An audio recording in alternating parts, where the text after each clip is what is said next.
Good evening, folks. Welcome to our ASA Rules Meeting. Glad to have you all with us tonight. We'll take a minute or two to kind of let a few more folks get in the door. I'm Frankie Marsden. I'm the Swim League coordinator. We'll have a slide up in just a minute with all of my contact info, phone number, email address, and everything else. Really glad to have you all with us. Things continue to move in a very good direction in regards to COVID, and hopefully we'll be able to get a few more folks on deck for your meets this year. Maybe get a few more parents out there to be able to watch their kids swim live and in person.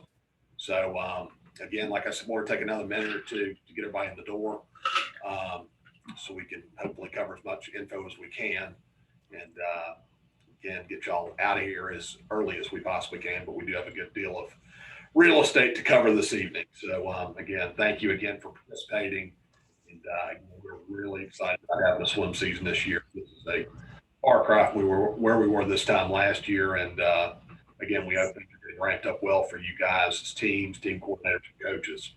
For all of you coaches out there, just a quick heads up: if you are a coach, in the chat portion of your Zoom meeting, if you click on the chat link at the bottom of your screen, I need you to go in and put, if you, and this is for coaches only, not for coordinators, but as a coach, put in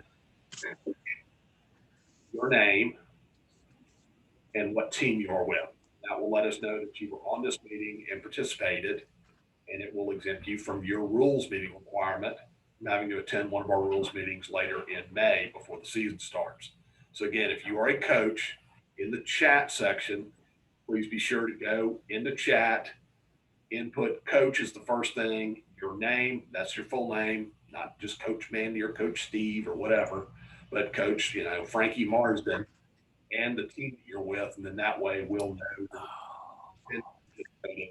and you can exempt yourselves from that rules meeting requirement that everyone has to go through prior to the start of the season. Um, so at this point, I guess we'll go ahead and get underway with the meeting. If you want to pull up the PowerPoint, Matt.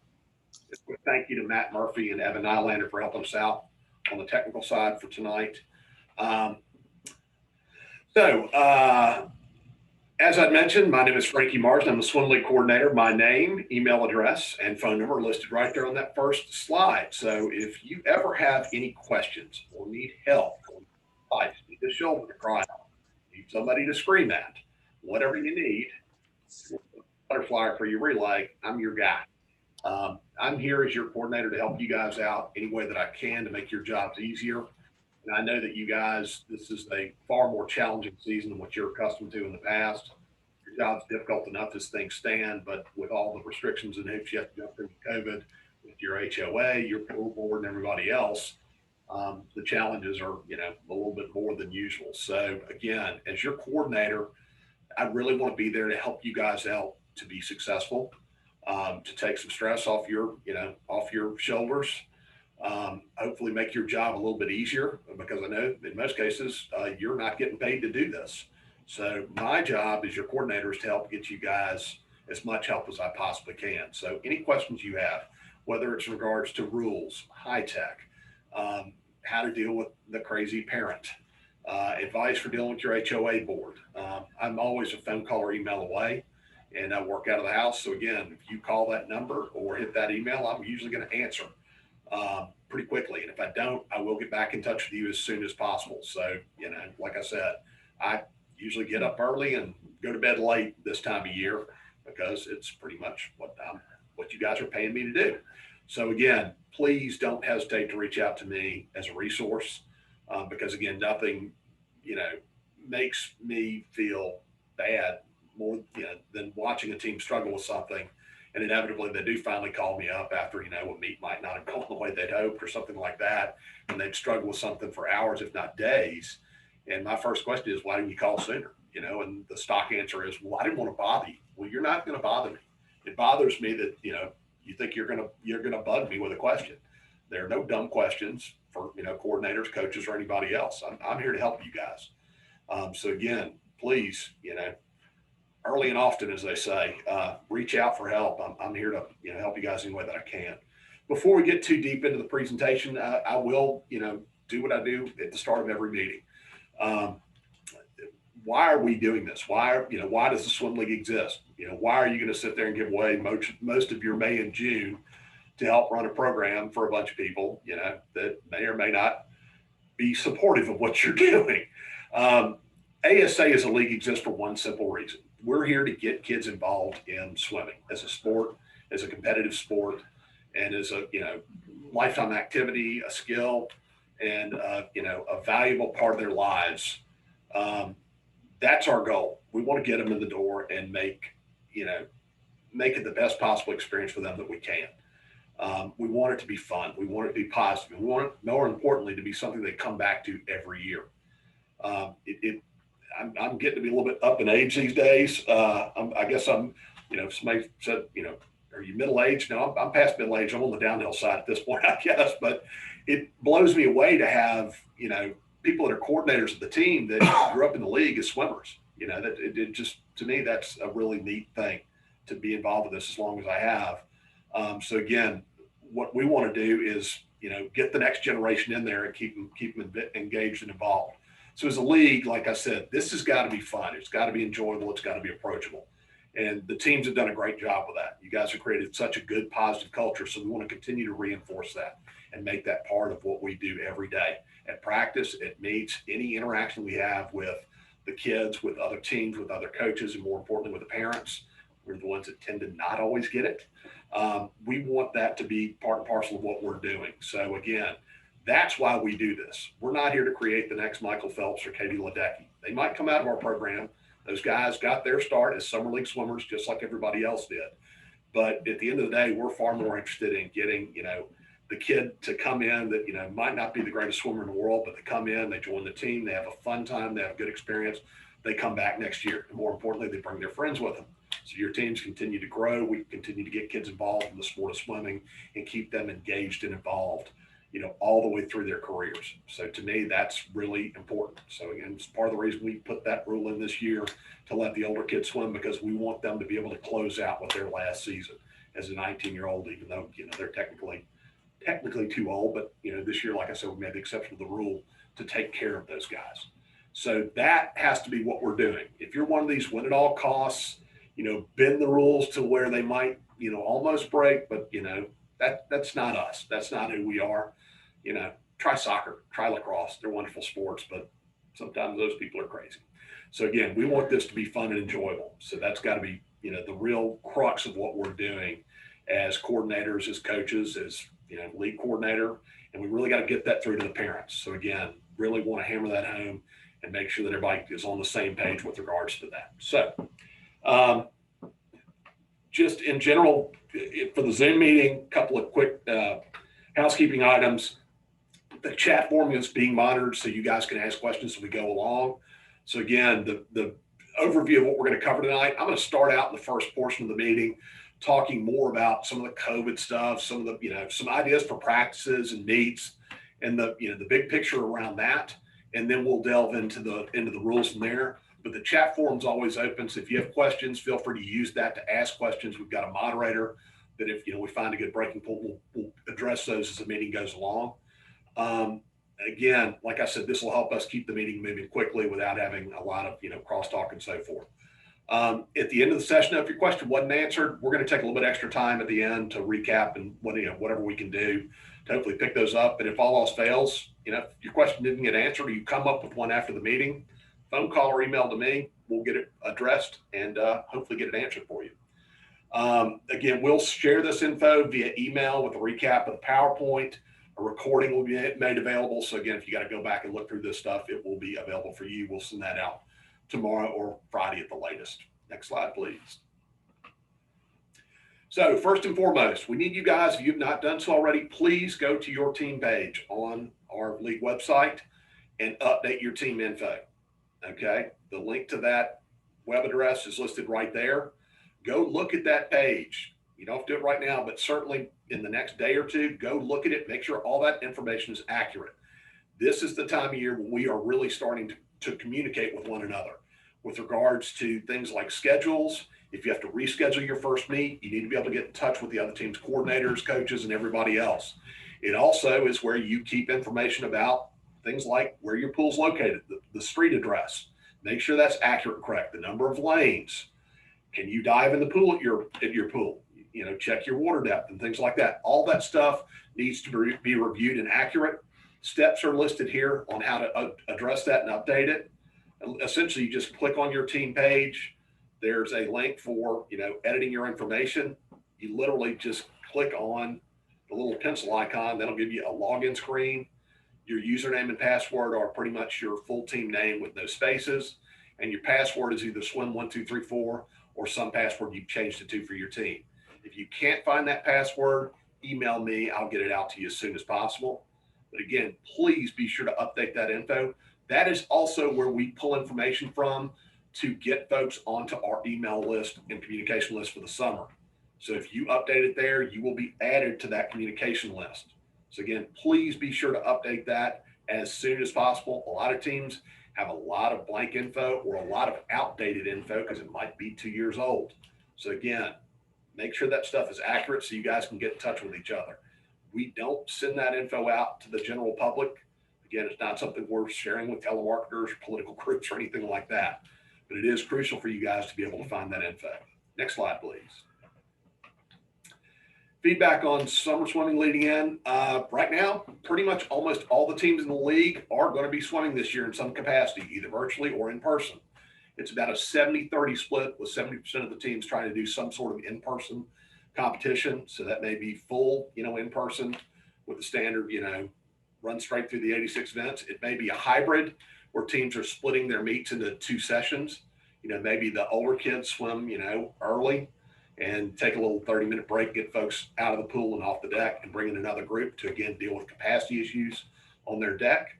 And then some are actually going to do, maybe 1 week they're going to do the 10 and unders. They'll do their stuff in person. The rest of them will be done virtually with the other team.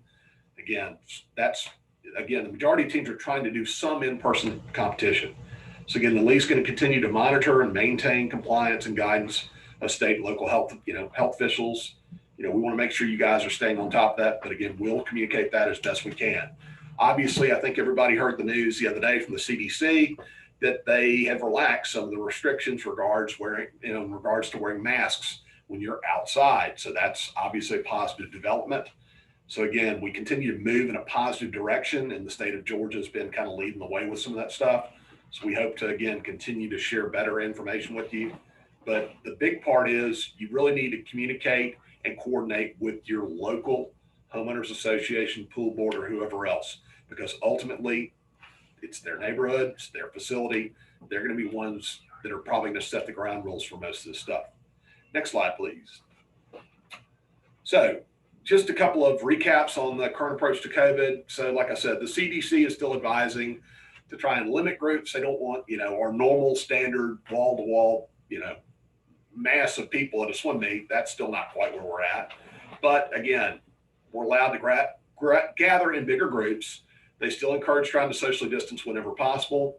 Mask wearing, again, still encouraged when swimmers aren't in the water. But like I said, the CDC just came out with new, updated, advice on that, saying essentially if you're outside, mask wearing, is not as big of a deal unless you're literally standing right on top of another person.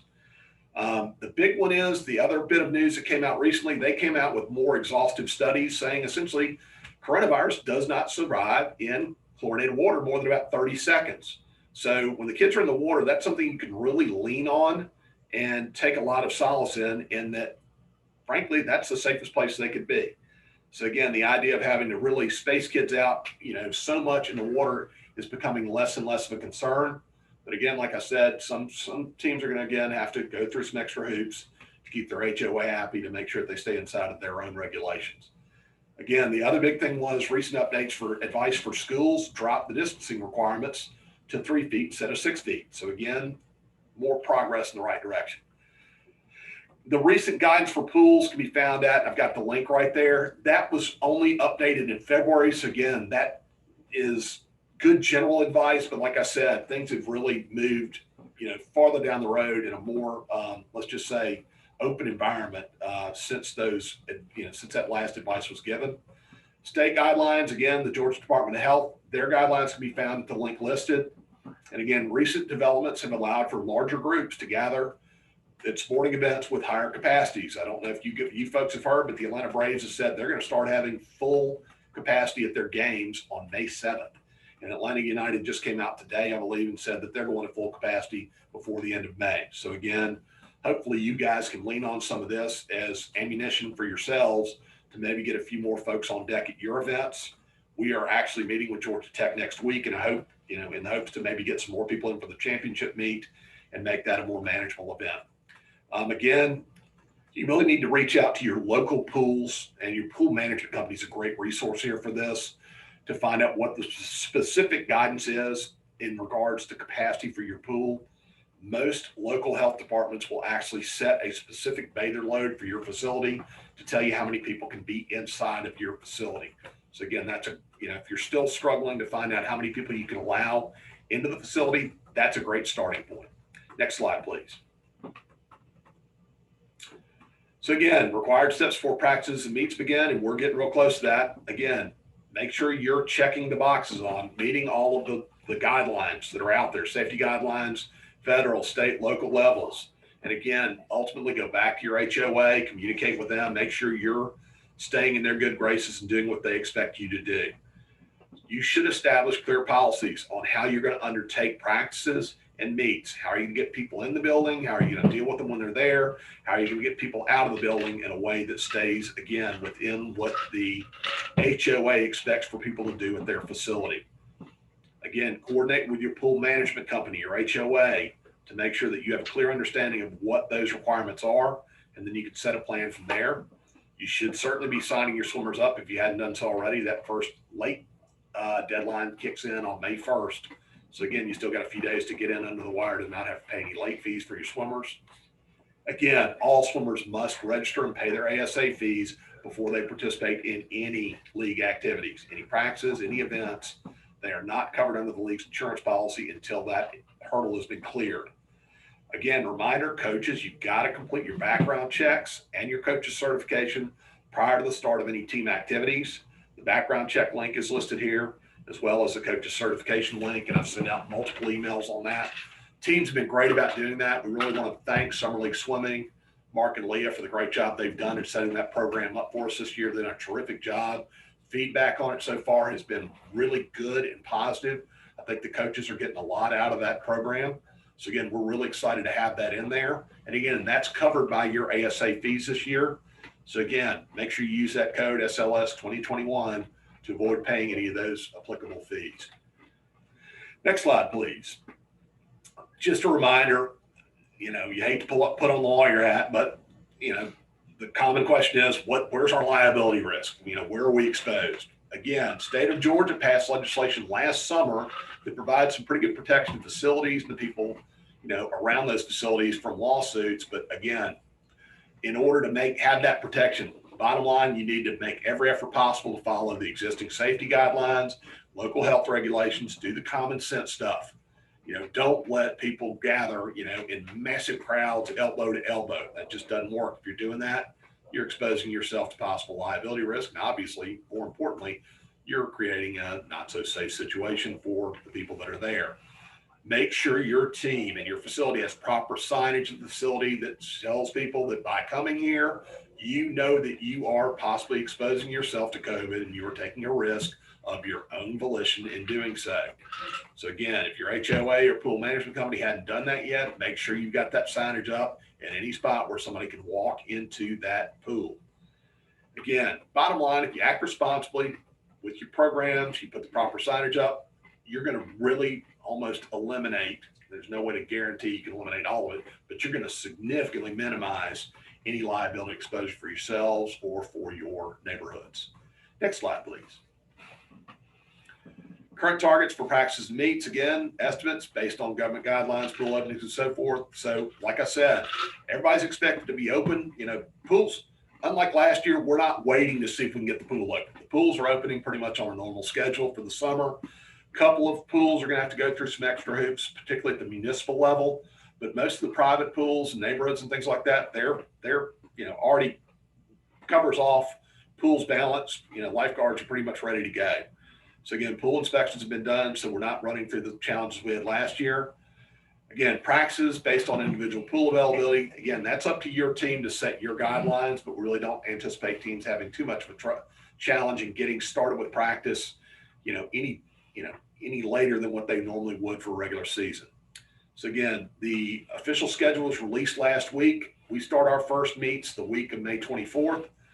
Start communicating with your opponents now, especially with regards to the week 1 meet. So in a lot of cases, many teams based on the school calendar requested to have that first meet rescheduled. So you should already be communicating with your opponents because again, I match teams up based on those requests. So if you ask to be to have that first meet moved, I put you up against another team that had the same interest in moving the meet. But it's up to y'all to, at this point, to determine what that date is going to be. So as soon as you set that date, I need an email from your team to tell me when you move the date.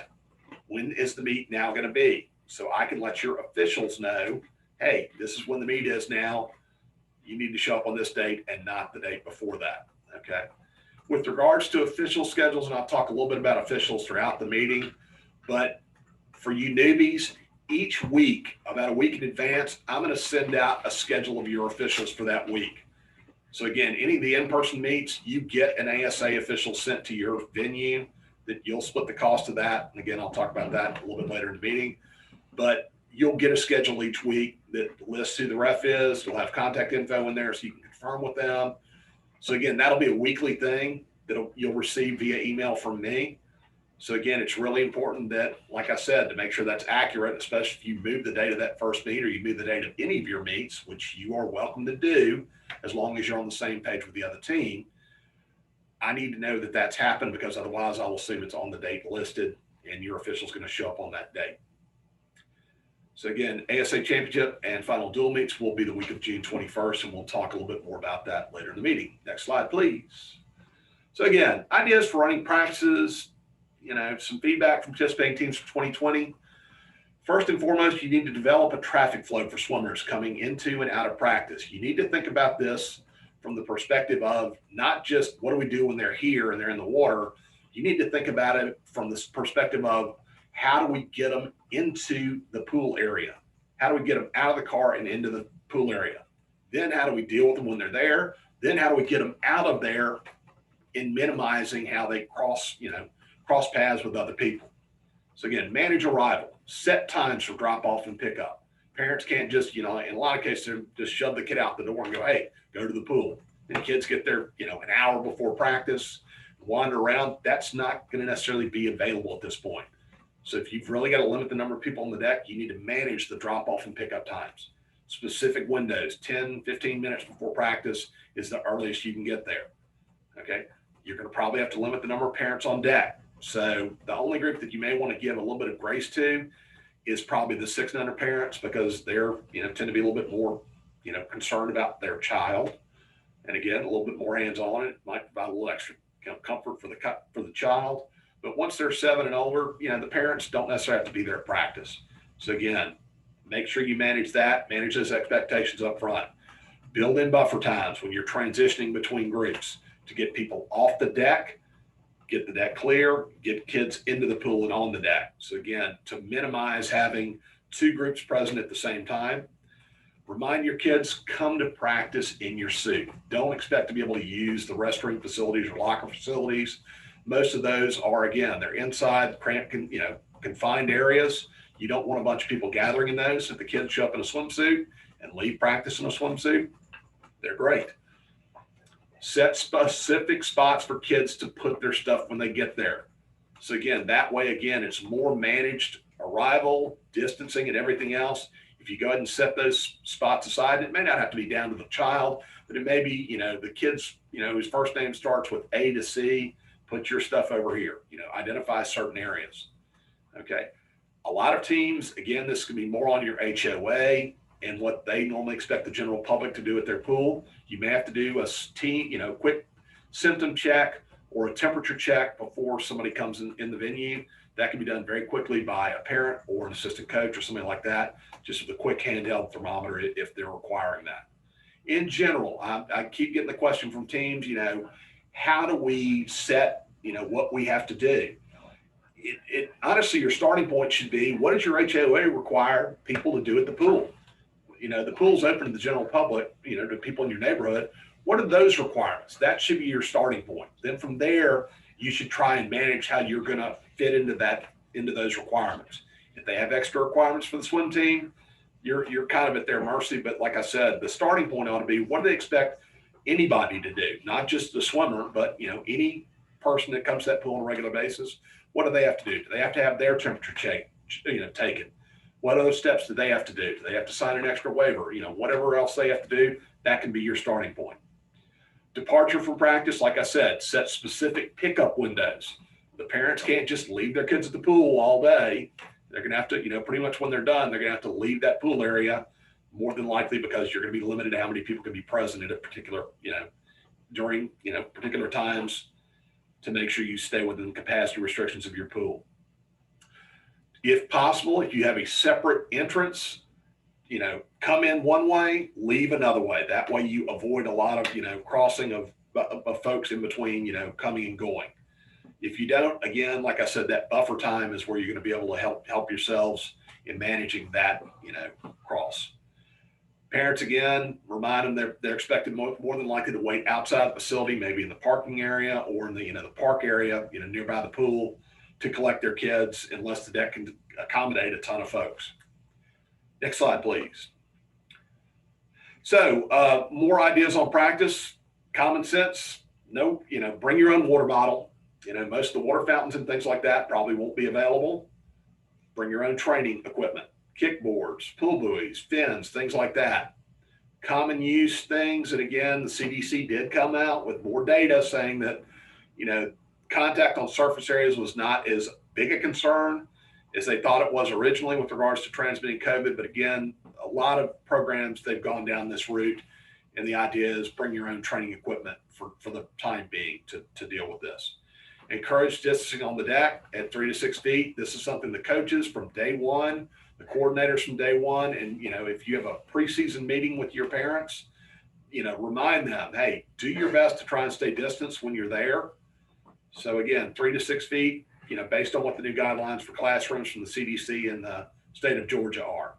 Assigned lanes for practices. So again, in the, hopefully it doesn't happen, but if it does happen, if somebody, comes up and they say, hey, look, I've been diagnosed with COVID, it will help you significantly to be able to contact trace if you know what lane kids are swimming in on a regular basis. So again, I know it's an extra step for the coaches and parents to get this coordinated, but having a designated lane for your swimmers for each practice will make that process significantly easier and help you narrow down any contact tracing if it has to be done. Again, I would encourage mask wearing when kids aren't in the water. Again, the CDC did come out with the new, guidelines. But again, like I said, if you want to err on the side of caution, if you, just say, look, wear a mask, it creates, again, I'm not going to get into the political thing and what your beliefs are, but it's a safety net, mentally or whatever that most people will have to go, if somebody's wearing a mask, I might be a little bit safer. Okay. Spacing in the pool, again, think about what you're doing with regards to how you're laying your practices out, where kids start and stop in the water. You should be able to get 6 to 8 kids in a lane, based on, some models that we've got. And I've got some diagrams that'll show you how we're, some ideas on how to do that. Certainly use both sides of the pool. Don't think about just using one side for all the kids to start and stop at. Both sides of the pool. That helps space things out better. Obviously, you're going to probably have to limit the use of bathroom facilities based on, the size of your pool and what you have available. Also, think about the pool as an entire area, not just the 6 lanes with lanes in them. Think about using the diving well for vertical kicking, for, short, quick sprint work. Think about using other areas of the pool to maybe stand, there are all sorts of other opportunities to train. And also even outside the pool on the deck, dry land stations and things like that will help you get more folks in there on the deck training and, active and being healthy. Remind people again of the recent study about, hey, COVID just doesn't do well in chlorinated water. That's a way to kind of, again, provide some, some comfort to people and, a little bit of, some, a better mental framework about what people think about how safe it is to be at the pool. Again, this is up to what your pool is requiring, but you may have to sanitize. surfaces in between sessions and things like that, practice sessions and things of that nature, that again, just stay apprised of what your pool's requiring of you and what they're requiring of, again, don't let the swim team be the only group that has to do stuff like that. I mean, that to me, again, not to say I want this to get contentious, but if they're not requiring that of other groups, then you probably shouldn't have to be held to the same standard because, again, in the conversations I've had with most people, the belief is that the swim team's actually going to provide more structure and more of a controlled environment about this stuff than the general public. So again, to me, that's important. The other big thing is, and it's why it's in red, your coaches need to lead by example. So again, this was a big deal last year, was that the coaches, again, it's just habit. They're used to when they coach, hanging out really close to each other and bunching up and, chatting and whatever else. They can't sit there and tell kids, hey, stay, 3 feet, 6 feet apart when they're sitting there right on top of each other. They need to lead by example with that. Okay. If mask wearing is required, then the coaches need to be the ones certainly wearing masks, because it's hard to tell somebody to put a mask on if they're not wearing one. Next slide, please. Just a quick diagram right here. If you got plenty of deck space, it's a great way. If you're using the deck itself, you can get 6 kids per lane easily right here. You can see the diagram right here. And that, if your deck extends farther back, you can extend farther back and get more kids in there. So again, it's a great opportunity to maybe, again, use the deck, because a lot of the work these kids do isn't going to be hundreds and 200s. It's going to be 25s and 50s. So using the deck is a great way to do this. Next slide, please. Again, a good way to kind of arrange kids in the water. This is, how you get 5 people in a lane. You can actually get closer to 6, because that space in red from the backstrip flags to the wall, that's 5 yards. So there's actually 15 feet there. So you might be able to squeeze, more than, the 2 to 3 bodies in there. You might be able to get 3 to 4 people in there on each side of the pool. That right there, like I said, that gets the 6 to 8 people in a lane. You could even use the middle of the pool even. Next slide, please. So how are teams, do we have any questions so far? You're okay. Some are about the championship meeting. I know. Yeah, and I'm going to talk about championships a little bit later. So again, it's going to come up. What do you do if you get a positive test? So this is, gleaned from what some of the club programs and high school programs did this past year. If a kid gets sick on site, immediately, get them away from everybody else, make sure they get them out quickly, and, probably close the facility. The odds of that happening, someone going, oh, all of a sudden I have COVID, I don't think it's very likely. Okay. But if you do have something like that, if you have somebody, test positive, notify the health officials, close the facility for deep cleaning, follow the protocols that your pool's going to have in place for what they would do for any situation where somebody comes up and they have COVID. Enact contact tracing if it's needed. So again, notify the people that came in contact with that person. Coaches, kids that swim in their lane, kids that they know that they might have interacted with. Again, notify the family of a kid whose swimmer might have been infected. You do not need to disclose the name of the person that's sick, though. That's actually technically a privacy issue. Unless that person says, hey, go and, we don't care, go ahead and tell everybody it was us, that's fine. But otherwise, you certainly, if you know somebody's been in close contact with that person for more than a 15-minute period, then again, make sure they're notified that they need to probably go get a COVID test and make sure that they're safe. Okay. Anyone receiving a positive test should certainly contact the team coordinator. So mom or dad goes on a business trip, they come back, they've got COVID from whatever. Again, make sure you communicate openly and fairly with everybody else, because it's in everyone's best interest to keep an open communication line. Notify local health officials of any positive tests that are reported. Again, that's just common practice for any facility that's open to the general public, so to speak. Anyone in contact with a person having a positive test should not be allowed to participate with the team until essentially proving that they're COVID-free. So certainly a negative COVID test should be the starting point. Otherwise, the general guideline is you're away from the team for 10 to 14 days until you can prove that you don't have COVID otherwise.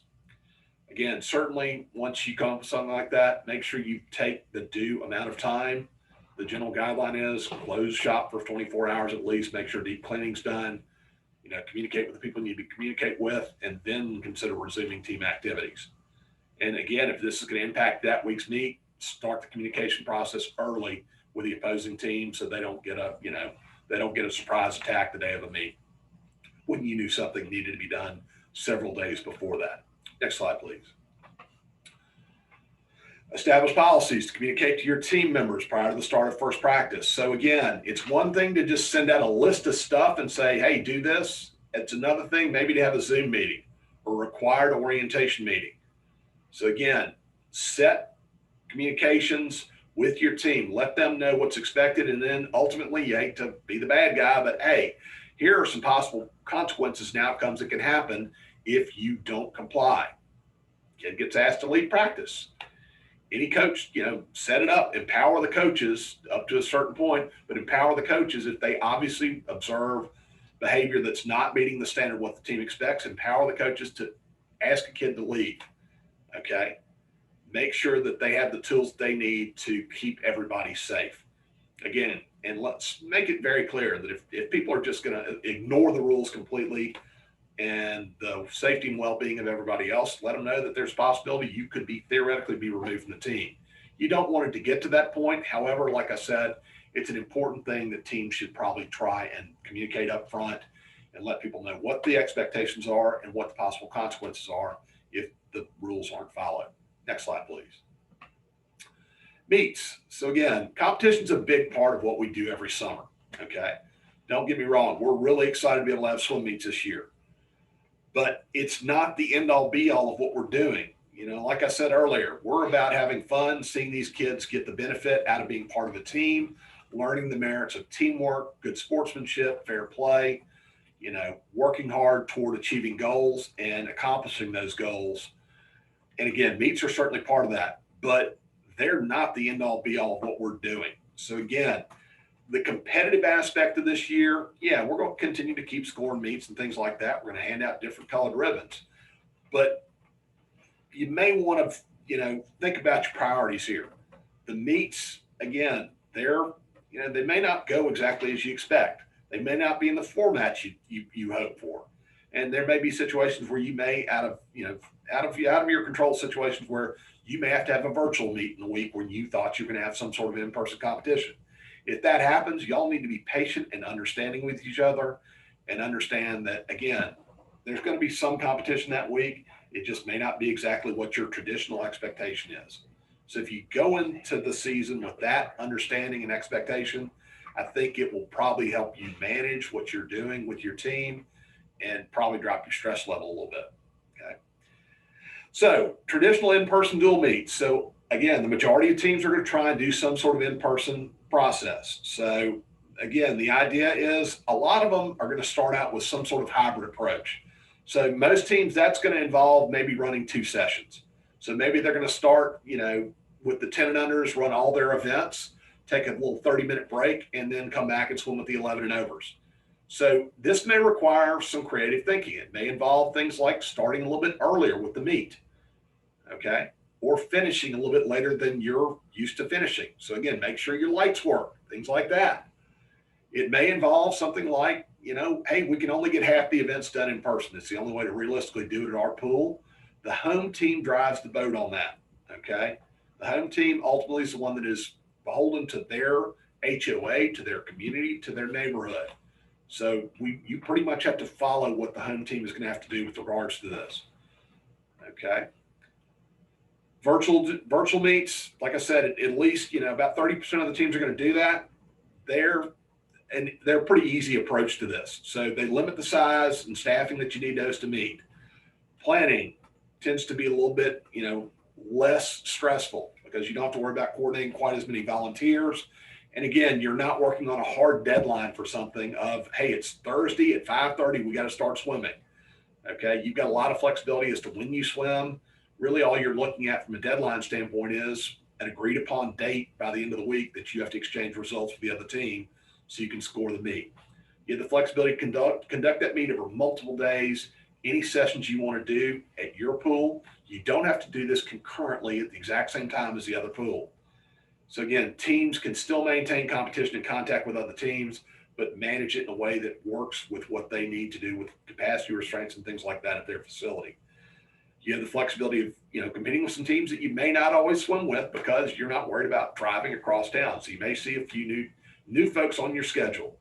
And it also affords us the ability, if we have to pivot in a particular week, so a team comes up with a situation where they have a COVID situation, they can't swim that week, I can easily move you against another team. You just have to swap results with a different opponent, and I can manage that quickly and easily. Next slide, please. So traditional in-person meets, again, the home team determines the COVID protocols. So if you haven't done that already as your pool and you're hosting events this year, you need to get that stuff nailed down, and you need to start communicating with your opponents and let them know what to expect. Hey, we are going to require you to wear a mask. That's just part of what we do. So anybody that's got an issue with that, if they can't do it, then they probably shouldn't come. Okay. But again, that's something that's, again, just be respectful, be gracious guests. Again, it's going to be different for every pool. There's not a one size fits all for every facility. Every deck is different. Every HOA is different. Every situation is different. And again, the standards we have set by health officials, that's even a moving target. So again, be understanding. And just because the CDC came out with, some groundbreaking news, it still has to be absorbed and, managed by that HOA and that pool. And they may not be in a position to change things on the fly when you think that you can. So again, be gracious guests, be respectful of steps each HOA and neighborhood requires to have in-person competition. Hybrid meets, again, may take longer, may require an early start. So again, if you got to start early, certainly communicate with the other team, but also communicate with me, your league coordinator. Give me a heads up so I can let your referee know. This also may mean your meet takes longer, so you might have some overtime to pay your referee. So again, if the meet runs past 3.5 hours, the refs get paid a little bit extra money. I'll cover that a little bit later in the meeting. May require limits on spectators. So again, spectators may not be part of the equation in the first meet or two. So again, communicate that up front with your families and with the opposing teams, so there aren't any surprises and you don't have a big fallout over something like that because somebody can't believe they won't be able to see their child swim. Again, split sessions, mask wearing, other measures. Again, may not be required at your pool, but the host does. So again, communicate. Again, just like any meet each week, communication is such a key component of this. So again, you've got the schedule now. Now's the time to work it out and get the ball rolling. If teams can't agree to protocols as to how they're going to manage a meet, the fallback position is the meet's going to be virtual. That's going to be the end of the discussion. It's not going to be a whole lot of hemming and hawing and trying to use me as an intermediary or anything like that. I expect the teams to be able to work this out amongst themselves. And if you can't, again, the options on the table to have a virtual meet that week. And that goes back to the first thing I told you about swim meets. Be flexible, be patient, work with each other. Again, work together cooperatively because you're doing this not for your benefit. You're doing it for the benefit of the children on your swim team. So again, got to keep that as your central focus. If you do that, you're going to do great. Next slide, please. Running a virtual dual meet. So again, you could use practice sessions. If you're really limited for time, you could say, you know what, this week on, Monday during practice, we're going to do, the 8 and under events. And then on Tuesday during practice, during an hour or two window, we're going to do the 9 and 10-year-old events. So you could spread it out throughout the week over practice. You could do it during your normal meet slot. If you normally swim on Tuesdays, you can maintain that familiarity. 5:30, we're going to come down to the pool. Everything's going to be dressed up. We're going to do the theme night. It's going to be, take your pick for whatever theme you're going to use for that week's meet. You can maintain that. It's up to you as to how you want to space that stuff out. Occasionally, we're going to have a meet where there's going to be a metric pool and a yards pool. There's a way for us to deal with that, but essentially it's going to mean that you're going to send me the results and I'm going to merge it for you. So I'll take that off your plate. It's a little bit complicated, but bottom line, we'll take care of it. And you get a fair shake. The times will convert out. It works just fine. For timers, you can drill it down to 1 timer per lane if space constraints are there. Otherwise, you can work with 2. The meet tends to go a little bit quicker, a little bit more efficiently if you got the 2 people per lane, and we'll talk about that a little bit later in the meeting. For officials, for virtual meets, we let teams self-officiate those last year. So we did not require you to have an ASA ref there, and it worked fine. We had no issues with it. I think the teams did a great job of being fair, being correct, and applying the rules they needed to. So we just didn't have any issues with it. And the other big thing is, honestly, it'll save you some money. If we have to send you an ASA official, you're going to be absorbing that entire cost, the $90. That's the flat rate for a ref. So, and if that thing gets spread out over, multiple hours because you're spreading sessions out in the day, that's going to add up, and it's going to be a budget hit for most teams. So a lot of teams, if you're doing virtual meets, you can self-officiate. The coaches can do it. If you got a parent that's got any officiating experience, you can have them do it. It's up to you as to how you want to do that. Again, you're on the honor system, but like I said, we had zero issues with that last year. So I honestly advise that y'all go ahead and go that route. I think it's an effective way to do it. But for in-person meets, we'll certainly send you the ASA official you normally get, and that'll work the way it normally does. Next slide, please. Running a virtual dual meet. So high tech, the way it's going to work is you're not going to do the traditional lineup exchange at the start of the week before the meet. Really, all you're going to do is you're going to swim your events at your pool. They're going to swim their events at their pool, and then you're going to exchange those results. So you'll send a result file to the other team, a couple of other files, and they're listed here. And I'll cover this in very detailed fashion in the high tech training next week or 2 weeks. But again, ultimately, you're going to go to your pool. You're going to use all of your lanes. If you got an 8-lane pool, you use all 8 lanes. If they have a 5-lane pool, they'll use all 5 lanes. It's not going to create any kind of conflict when we try and merge these results. The big difference here is swimmers from any heat can score. So since we place judges would be kind of a silly thing to use for these meets because a place judge can apply to a meet where all the kids are there at the same time. That's not going to work in a virtual environment. The times are going to be what determines the order of finish. So with that in mind, essentially any kid from any heat can score. So again, that needs to be officiated accordingly. Okay. But you're going to swim, record the times, put them in high tech like you would for any other meet. And then at the end of the week, at an agreed upon date and time, you'll email your result file to the other team. They'll send theirs to you. And there's a pretty simple, 6 or 7 step process where those results get merged in Meet Manager. And it's pretty straightforward. Once you've done it once, it's a snap. But again, I'll provide whatever support that you need there to make sure it works. Okay. Again, you have the flexibility to input the times the day of the meet, or if you want to, wait, you can record the times, put on lane timer sheets, and give them to your computer operator that can put them in that night if you wanted to. You got a lot of flexibility there. Merging results, I've got just some bullet points there. That's pretty straightforward, and I'll cover that in greater detail at the high-tech meeting. Coordinate with the other team. So again, the target should be no later than, say, 1 o'clock by Friday at the end of the week. But again, if you guys agree, hey, we want to swim on Sunday, great, swim on Sunday. Swim on Saturday, great, swim on Saturday. As long as both teams are locked in on this, they've set a particular time, there's no advantage to be gained by swimming on a different date. Okay.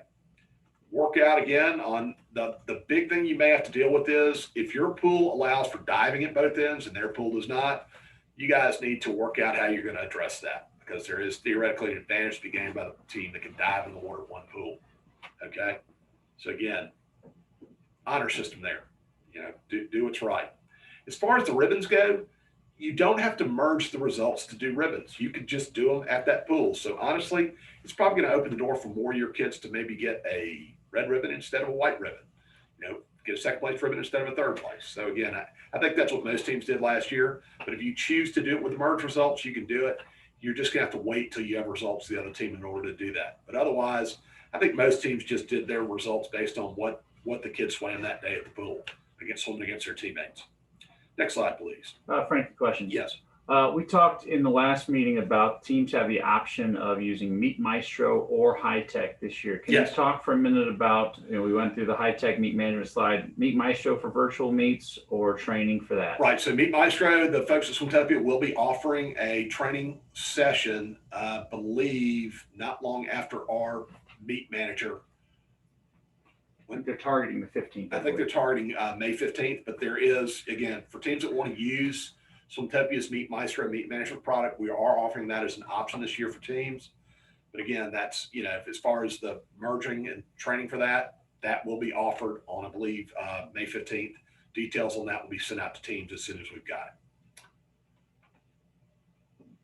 it. Next slide. Great.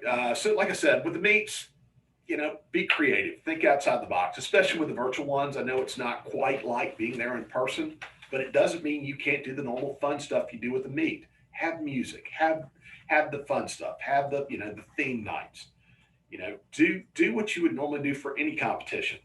Just because another team's not there doesn't mean you guys can't make it fun and enjoyable for everybody, not just the kids, but the parents, for the coaches, and bring the spirit. And that's the one great thing is the 30 teams that swam last year, all of them did an awesome job with this. I mean, I loved it. Mimo at Alpharetta would send me like a weekly, set of pictures and things like that. It brightened my day to see it. I mean, just to me, your creativity with this to make it enjoyable just blows me away every year. So keep that up. And, if you have something you're really enjoying doing, let us know as a league. Send me an email. I'll share it with the teams because we want to encourage this. We want to make it approachable and fun. Next slide, please. So league championship meet. So we got questions asked about this. So we're going to have one. We're excited about that. We're still working with tech on details, and hopefully the capacity is going to open up. Right now, here's what we're looking at. Okay, we're still looking at June 23rd through 26th. The meet will be a time final. So again, we're going to break teams into groups of roughly 8 to 12 teams will be the target based on what we're looking at. Okay, you're going to come down there, swim in your one session. It's going to be that normal 3 to 4 hour duration of competition, and then you're done. We'll score that session. We'll do team trophies. We'll do the medals and ribbons. So medals for top 3 in the relays, I think top 10 for the individual events, and ribbons all the way down to 30th place. Okay. In general, the question right now is, when are we going to swim? I'd love to tell you I knew exactly what that is right now. I don't. However, the general idea of what we're shooting for is if you swim normally on a Monday or on a Tuesday, then your your championship session is going to be on either Wednesday or Thursday. Okay, I'd love to give you more details on that right now. I just don't know because we don't know what the entries are going to look like. We're really shooting in the dark on this, and I am going to send out a survey in late May, early June, just to kind of get the pulse of what teams expect. But start having a conversation with your families. Find out what the interest level is. I don't expect this to be at the normal capacity, what we would normally have for the meet, but we've got a set window of time between the 23rd and 26th to be able to get this thing in. I don't know if we can go much earlier based on what the dual meet schedule is.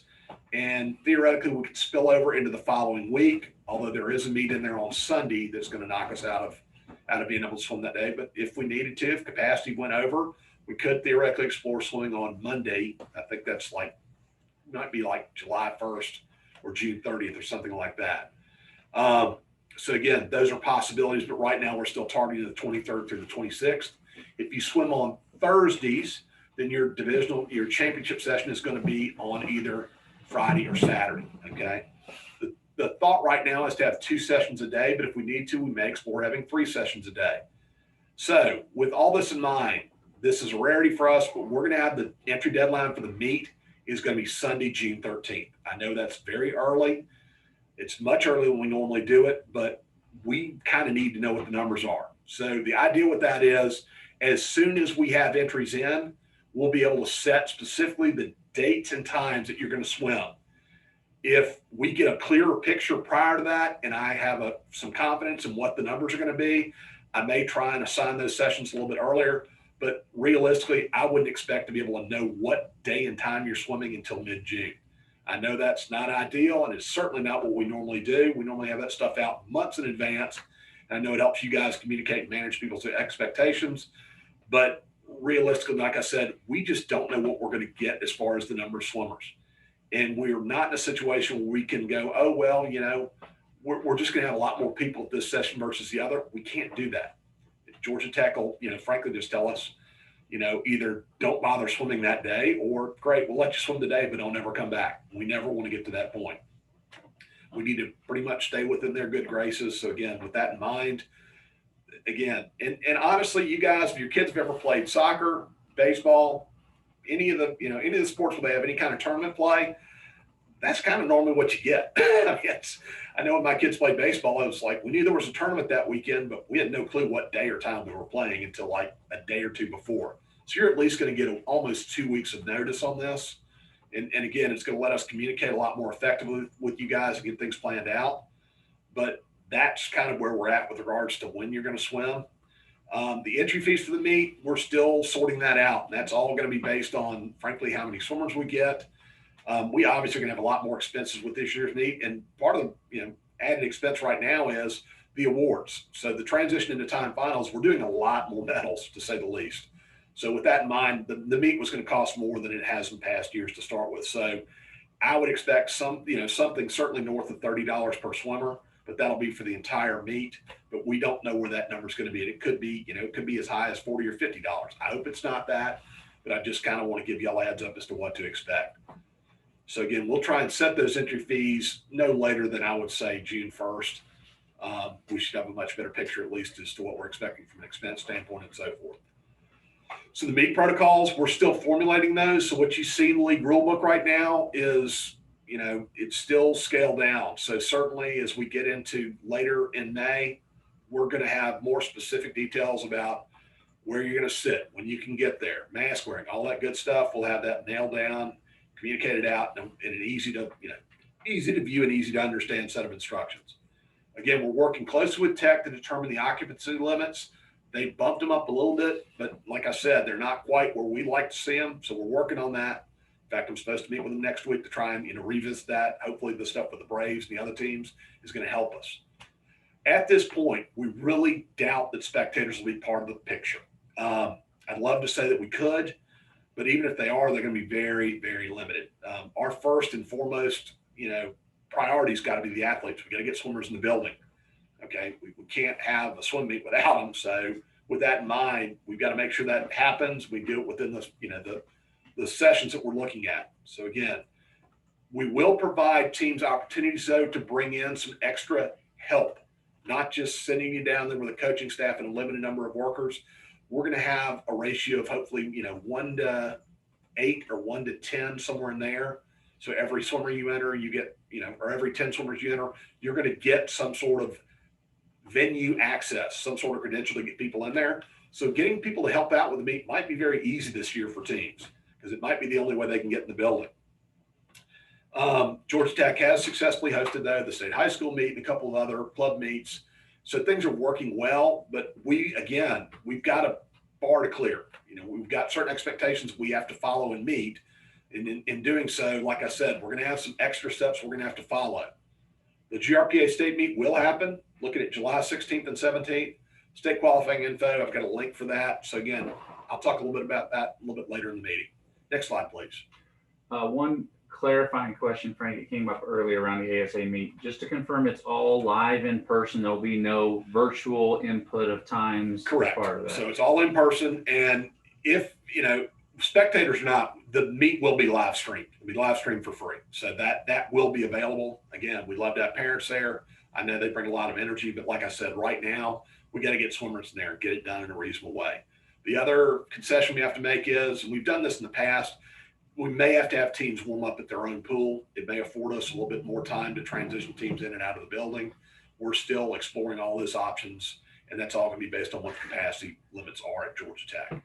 Next slide, please. What's next? So again, keep signing swimmers up. Let your neighbors and friends know that you're having a team this year.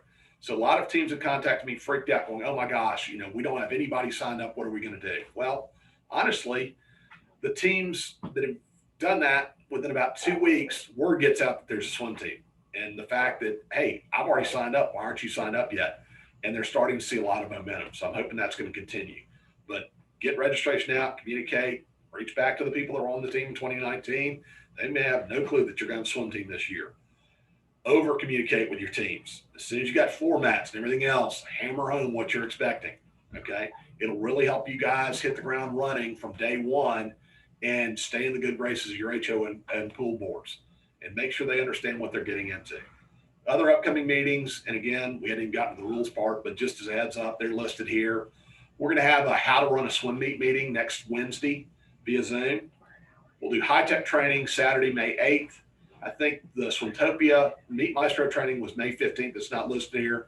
We'll send out details on that shortly. Ribbons will be available to be picked up starting, and it will be only on Wednesday, May 12th from 4 to 7:30 p.m. And then we'll have coaches meetings. We're still working out whether those will be virtual or in person, but they'll be May 16th or May 23rd. at 3 p.m., either at Marist or virtually. That may be another opportunity to pick up ribbons. But otherwise, if you can, plan on getting your ribbons on Wednesday, May 12th. And if you can't get them, have somebody else get them for you. Another team rep, another team, another person, whatever. Okay, we'd like to get those cleared out on that date. Again, quick reminder to the coaches, if you logged on late, quick reminder, if you haven't done so already, make sure you put in that chat section, coach is the first word, your name and your team, and that will satisfy your requirement for this coaches rules meeting that you won't have to go to on Saturday, May 16th or Saturday, May 23rd. Next slide, please.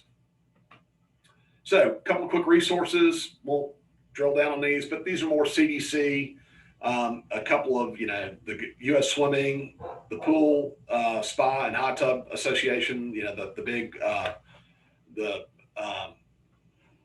lobbying, I don't know what you would call it, a professional organization that helps manage pools and things like that. They got a lot of great resources and suggestions on how to work things, and certainly U.S. Swimming. So again, those are all listed there. Next slide, please. The Adult and Fall League, those are listed there. Again, that'll be in this recap, but they will be in operation. So more information on those will be coming. Next slide, please. So again, we're real excited about this, man. The season is awesome. We're so happy to be involved and engaged and have this. And again, I hate to say we got some rule stuff to cover now, but to me, we are, far and away, in a great place going into the season. I think things are going to continue to get, in a more positive, light with regards to COVID and everything else. So again, if you have questions, certainly let me know. So we'll move on at this point. Two things. Yes. Brief two things. If teams have an inventory of ribbons, should they send you an email with that? Yes. So if you know what your ribbon numbers are, if you haven't communicated those already, please email me those as soon as possible. Quick reminder, if you're looking at those packs that you have, there are 50 ribbons in each pack. So if you say, oh my gosh, we got this entire closet full of ribbons, we don't need any, let me know, and I'll adjust the numbers that you get. Quick reminder on the ribbons though, when you do get them and you do pick them up, that you have a supply that we calculated based on your roster numbers from prior years. If you run out of ribbons in the middle of the year, call me or email me and I will get them to you. In a lot of cases, we'll have them delivered to you. So again, all I need is an email saying, hey, we're out of first place ribbons. Let us know. Okay. Only other question, just to recap on virtual meets, what's typically the earliest you can start a virtual meet for the week, and when does it need to complete by? So you could start honestly, you could swim at any point. I mean, you could theoretically start the week before and swim, if you look at the calendar the following week and the pool's booked and things like that, you could start the week before and set a particular date or time to do your competition. And if, something pops up and, say you get rained out, you have some sort of plumbing problem at the pool, we have another problem at the pool that occasionally comes up, which we know that happens on occasion, that's out of your control, you could use a prior week's results. If you really needed to, you would want to communicate with the other team and say, hey, these are from last week, but it's workable, it's doable. But, again, the latest it can be done, again, that's just a communication thing with the other team. If you guys agree that you want to do a little bit later and, it's just not going to work that week, especially in these early season meets, it's up to you just to communicate with the other team and say, hey, don't send your stuff until this point in time.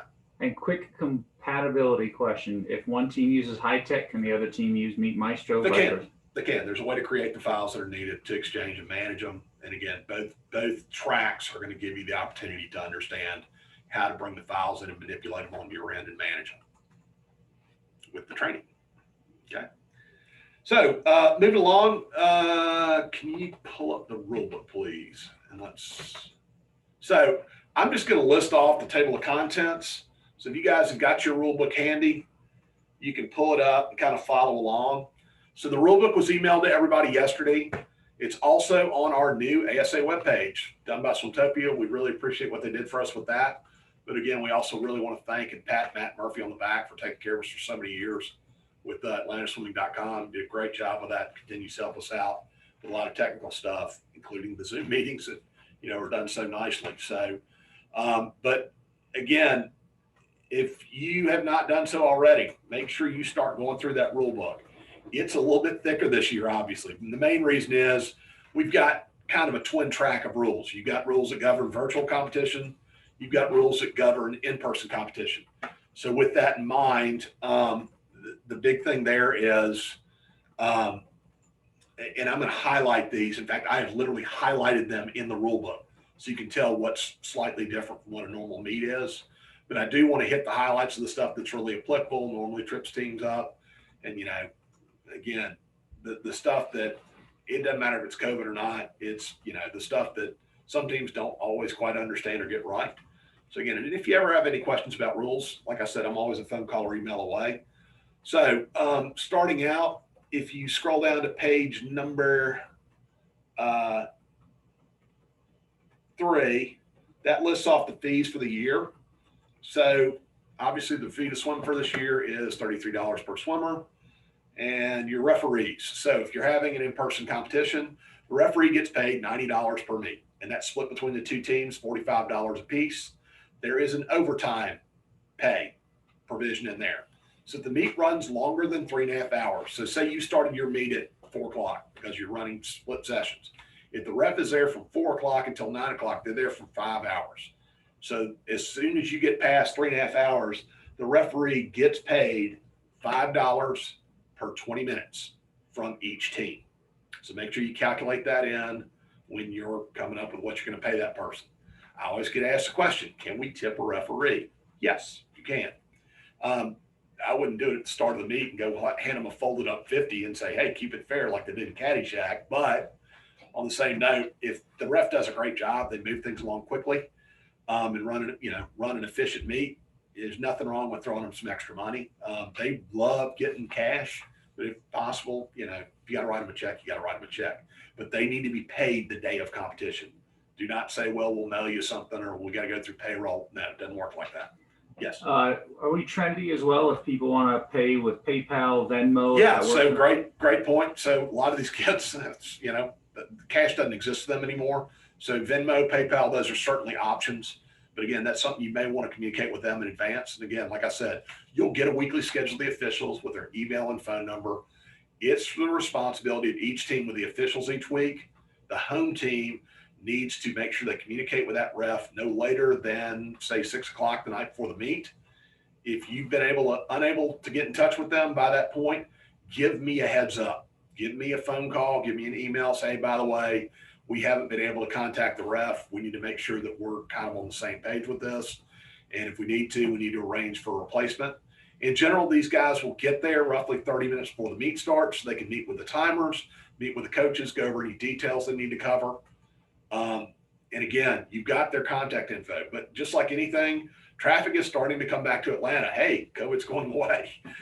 Traffic is coming back, unfortunately. So every once in a while you get somebody that they're going to run late. If they do, hopefully they'll communicate. But like I said, the important thing is, if they're running late, have a plan B. If the coaches need to get together and get the meet started, or they need to designate a parent who's got some officiating experience, that's certainly a viable option and something that can be done.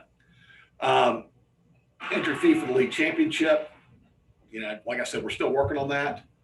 We will allow some late entries. Like I said, with this early entry deadline, I know that's going to require people to commit early and it's going to require some changes, but like I said, we'll try and work with you with late entries if we have the capacity. We may hit a point where we just can't let any more swimmers in.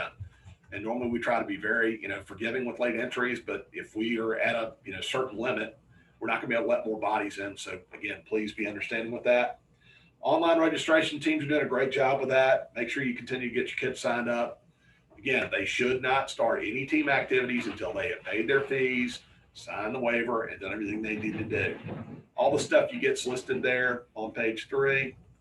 Next page covers specifically dates for the season.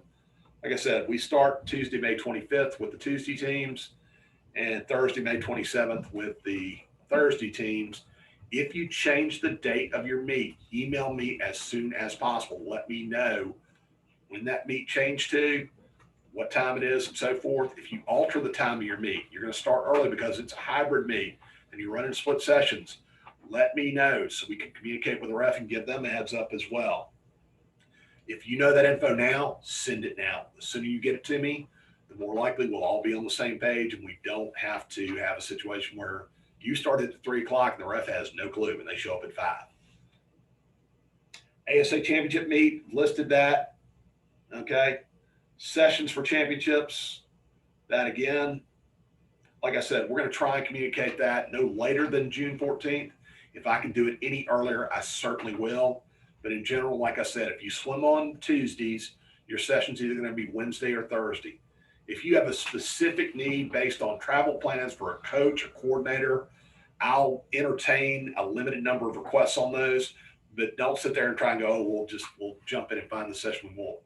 That's again, I need to know specific reasons why you're gonna have to pick a particular day or session before I can grant those requests. It isn't like asking for a different opponent for a dual meet. The format of those meets, we will swim all the relays up front and space those 6 and under events where they normally are. So it'll be 6 and under free relays. Then we'll do the 6 and under. Then we'll do the medley relays. 6 and unders will go to the bullpen, get staged. Then we'll do the 6 and under freestyle at the end of the medley relays, swim all the free relays, and then we'll go back at the end of the free relays, swim the 6 and under backstroke, and then go through that regular order of events. We'll get the chaos out of the way early. Most likely, we'll be swimming in one competition pool only for the championship meet. One thing I didn't cover, just based on the capacity limits, we'll probably only be able to get 300-400 swimmers in there at a particular time. So if that's the case, then we don't need 2 pools to run that many kids. State qualifying, as I mentioned earlier, so there will be a GRPA state meet, that all-star meet at the end of the year. The way that thing works to qualify, it's based on where you live, and every municipality is different. So in general, Alpharetta, Atlanta, Sandy Springs, Forsyth County, Johns Creek use the ASA meet as their qualifier. And then the other municipalities like Roswell, Cherokee County, and the city of Tucker, they do separate qualifying meets. So again, we communicate that info as we get it and put it on the league website, and I'll continue to send that out. Some of that rudimentary info is listed there. So Cherokee County, their qualifying meet is Saturday, June 26th. City of Tucker / Brookhaven, their qualifying is Saturday, June 18th, and Sunday, June 19th at Briarwood Pool.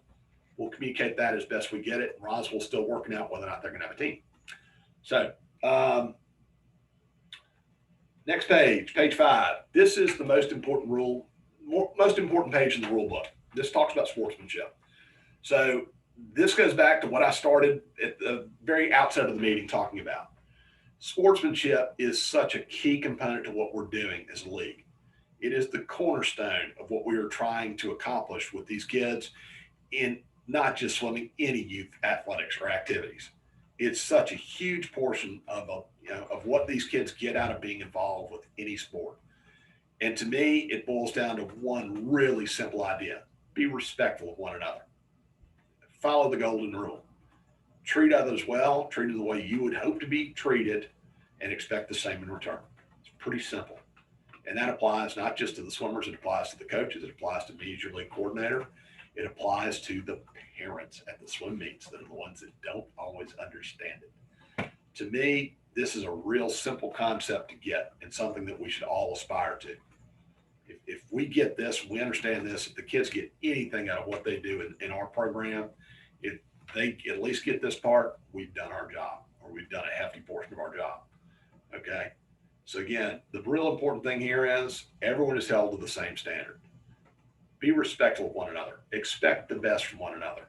Don't walk into any situation thinking, oh my gosh, they're out to get me. Okay? We are not a win at all costs. It's just not who we are. It's never been who our league, it's never been what our league has been about. And to me, the folks that pop up as those that don't follow that idea, they stand out like a sore thumb. And like I said, it's our job as a community when we encounter people like this is not just to, shake your head and go, oh gosh, I can't believe I got to deal with this person. It's our job to get them back on the rails, to get them on the same page as us, and, really encourage people to embrace these tenets, because that to me is really, really crucial. And, when you scroll down to the bottom of that thing at page 5, it essentially says, if you can't follow these simple concepts and tenets, we got ways of dealing with you, which can include saying, don't swim anymore in our swim league.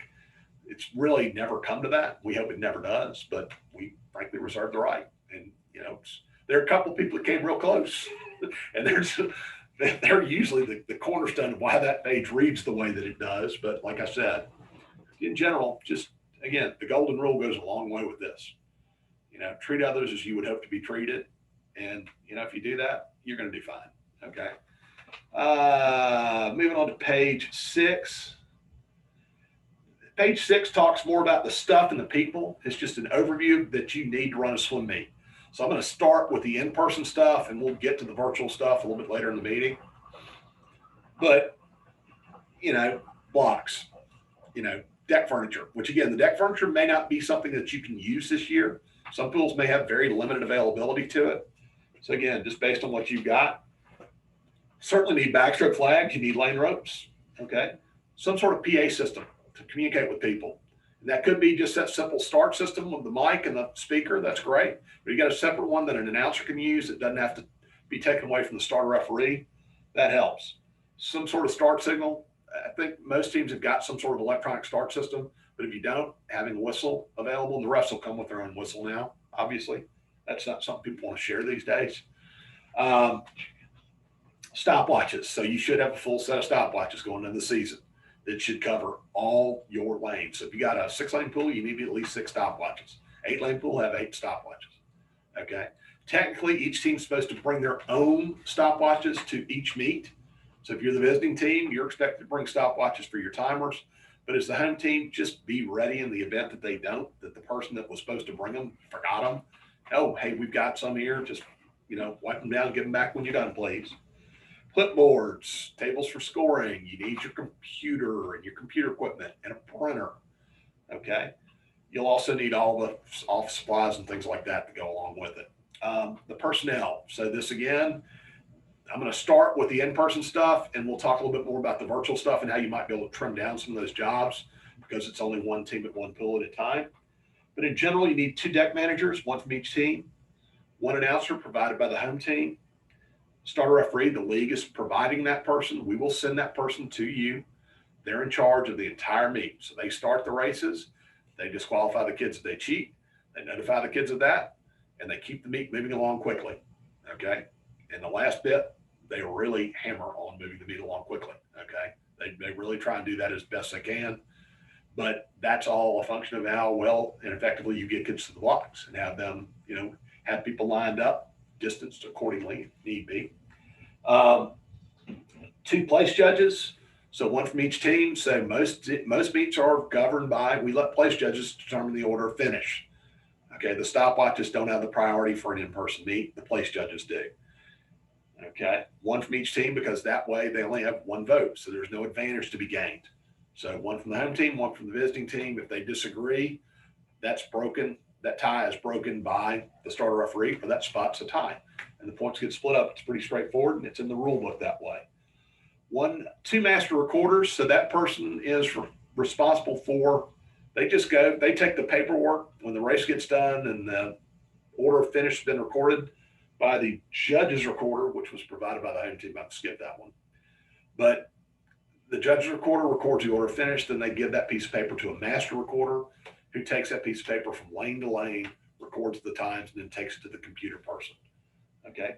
If the deck is spaced out to where you need, somebody to move paper across the deck quickly, you may bring a runner in that's provided by the home team only. But if the pool's configured in a way that, all that stuff is looped in one, close proximity, then you really don't need a runner. The master recorder can take care of that job there. 2 computer operators, 1 from each team. Again, that way just the workload is shared and it's all a transparent process. And then the ribbon workers, each team provides a person that can peel, stick, and stick stuff in a box. And so a lot of teams, they'll just get all the ribbon labels at the end, peel their own ribbons, stick their own ribbons, and go from there. Responsibilities of the home team, first and foremost, the home team. So when you get your supply of ribbons, the home team provides all of the Heat 1 ribbons. So when you're pulling stuff out, sticking everything, if it's Heat 1, comes out of the home team supply, then each team brings their own ribbons to cover their exhibition swimmers. This sounds a little bit kind of quirky, but the reason we do it that way is every team is configured differently with regards to how many kids they have and how many ribbons they're going to need during the season, where we've gotten pretty good at calculating what those needs are. So if we have the home team provide just the Heat 1 ribbons, then each team does their exhibition ribbons. You never run out of ribbons. But if you have the home team provide all the ribbons for every heat, the home team's going to run out of ribbons real quick. Okay, so again, stick to that process of what we've listed here. Again, the home team provides all the general computer equipment to operate the meet. However, there's no harm in the visiting team bringing their own computer, bringing their own printer as a backup, or to have something there if they want to print their own paperwork prior to the meet, like heat sheets, extra, certain forms they want to print for their bullpen people and things like that. It helps to have that there just as backup, and it just makes the process of getting that meet going a lot easier. Set the pool up, have all the general paperwork you need to operate the meet ready and in advance of the event. Okay, set up seating for the officials, all the good stuff that needs to be done. Provide water, common sense. If you got a bunch of people working the swim meet, don't just take care of your own people, take care of everybody there. Be a gracious host. That includes the meet referee too. They get thirsty and it's hot outside. At the end of the meet, the home team's ultimately responsible for communicating the final score of the meet via phone call or email. Don't text. Texts get lost. Hard to keep a record of it. It's easier for me to keep track of either a phone call that I directly answer, or there's this stuff called voicemail that a lot of those youngsters out there don't know what that is. But you can leave a message and tell me, hey, this team beat this team. Or in a lot of cases, I'll actually answer the phone and you may get the question, hey, how'd it go tonight? And we'll talk a little bit about, how the meet went. Okay. Next page is page 7. So pages roughly 7 through 8 talk about the people that run a swim meet. I'm not going to dive too deep into those. I'm going to cover that in next week's meet process meeting. But if you're ever curious about how each job works, this is a great place to find that and to find what, personality types work for what jobs. Okay. So again, really, if you're looking for, hey, who is needed at meet? What do they need to do? This is a job description for every person. What's the responsibility of the home team and the visiting team? Okay. Moving on, pages 9 through 17. The crux of the rules that govern what goes on in a swim meet are in this, roughly 8-page stretch. It's not a ton of information. Okay. It's in English. It's not in tiny print. It's something that teams need to make sure that they read carefully, understand, and familiarize themselves with, and more importantly, stick to throughout the season. It standardizes the experience for everybody. Okay. So first and foremost, every week, item 1 on page 9, communicate several days in advance of the meet. Work out the details of the meet. Hey, when are you getting here? When do you warm up? Where do you sit? Hey, we're only allowing X number of people on the deck. Here are the things. Here's a reminder of the things that we talked about a month ago when Frankie told us to start talking about this. Make sure you're all on the same page. Communicate up front. Okay, if anything's out of the ordinary, let them know. Hey, we got construction going on in the neighborhood. Don't park here. Don't park there. All the stuff that goes on. Work those details out before you get to the pool. Okay. Also, right now is the time. Believe it or not, start having the conversation with the other team. If the weather gets bad, what do we want to do? Do we want to reschedule the meet? Do we want to, pick a date that we can make this thing up? Okay, work those details out now. Or worst case, if you got to do it the week of, do it the week of, but do it several days in advance. Virtual meets have now provided a great opportunity to deal with bad weather. That's a great new option for us that we never, ever really kind of envisioned. But it is kind of the silver lining to some of this stuff. That if you do hit bad weather, that's a great opportunity to make up competition. Most meets are scheduled to start at 5:30. Okay. The DeKalb and Cherokee teams, they start at 6 o'clock though. So again, if we have any kind of interdivisional meets, the home team, whatever they normally swim, so if they normally start at 6, then the meet's going to start at 6. But if you have one of those teams coming to your pool that normally starts a little bit later, you may want to be flexible with them and say, hey, look, we'll work with you because your parents are not accustomed to getting here that early. Work with each other constructively. Okay. Sign waivers, online registration, all that's pretty much covered so far. The one thing I will bring up is most of the teams have moved to collecting their fees electronically, but there's still a good number of you that are still collecting checks and collecting your ASBs separately. So if you're one of those teams, and you'll see an email to this effect shortly, if you're one of those teams, you need to calculate how many swimmers you have as of May 1st. So up to the late fee kick in, the first one, calculate how many swimmers, and you need to send a check for $33 per swimmer to ASA, to the address. I think it's listed here in the rule book. But again, I'll send an email reminder out about this. And that's kind of your down payment for your swimmers for so far for the season. And then you'll pay for any swimmers that register after that point when you submit your championship meet entry fees and entries at the end of the season. So when you show up for your championship session at the end at Georgia Tech, you can bring us a check at that point, including those late registration swimmers. Okay. Like I said, late fees kick in starting on, I guess that is May 1st, which is, I have no clue what day of the week that is. I'm guessing it's probably Sunday. But again, those will kick in. It's $15 per swimmer extra. Anything after June 1st is an extra $20 per swimmer. Okay. Saturday. I'm sorry, Matt, just Saturday, May 1st. So encourage your parents to sign up. Otherwise, their late fees apply. Moving along, item 4, coaches' background checks and coaches' certification.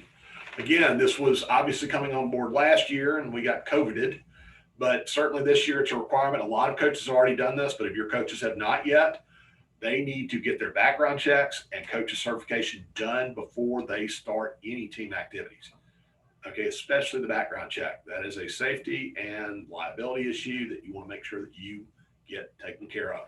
That applies to all of your coaches, okay, adult and minors, okay. So make sure that they do that. If your coaches are a minor, they don't technically have to do a background check. We still strongly encourage it, okay. Just notify their parents that that's going to have to be done. They don't have to take any extra steps to have it done. We actually found that out through our background check provider. We thought there was an extra sign off they would have to do. That's not required. Specifics on how to do that are listed here in the rule books. And again, you'll receive another email reminder. If they haven't done it by May 15th, you're going to probably get a phone call from me or an email from me saying, hey, what's going on? Okay. And at that point, you know, we're going to start talking about a possible fine for those coaches. So again, let's not play fast and loose with this. Okay. Page number 10, item 5, participation. Okay. This is the biggie. So this tells you everything about who can swim, how old they are, how old they're going to be when they swim, how many events they can swim, how many times they can swim up in age, how many times they can swim extra events. All of the requirements that are listed here are under item 5 in participation. It pretty much takes up the majority of this particular page. So starting off, the age control date for the league is May 31st. So whatever that swimmer's age is on May 31st is the age they're going to swim for the year. So if the swimmer turned 11 on May 31st, they're going to swim as an 11 and 12-year-old.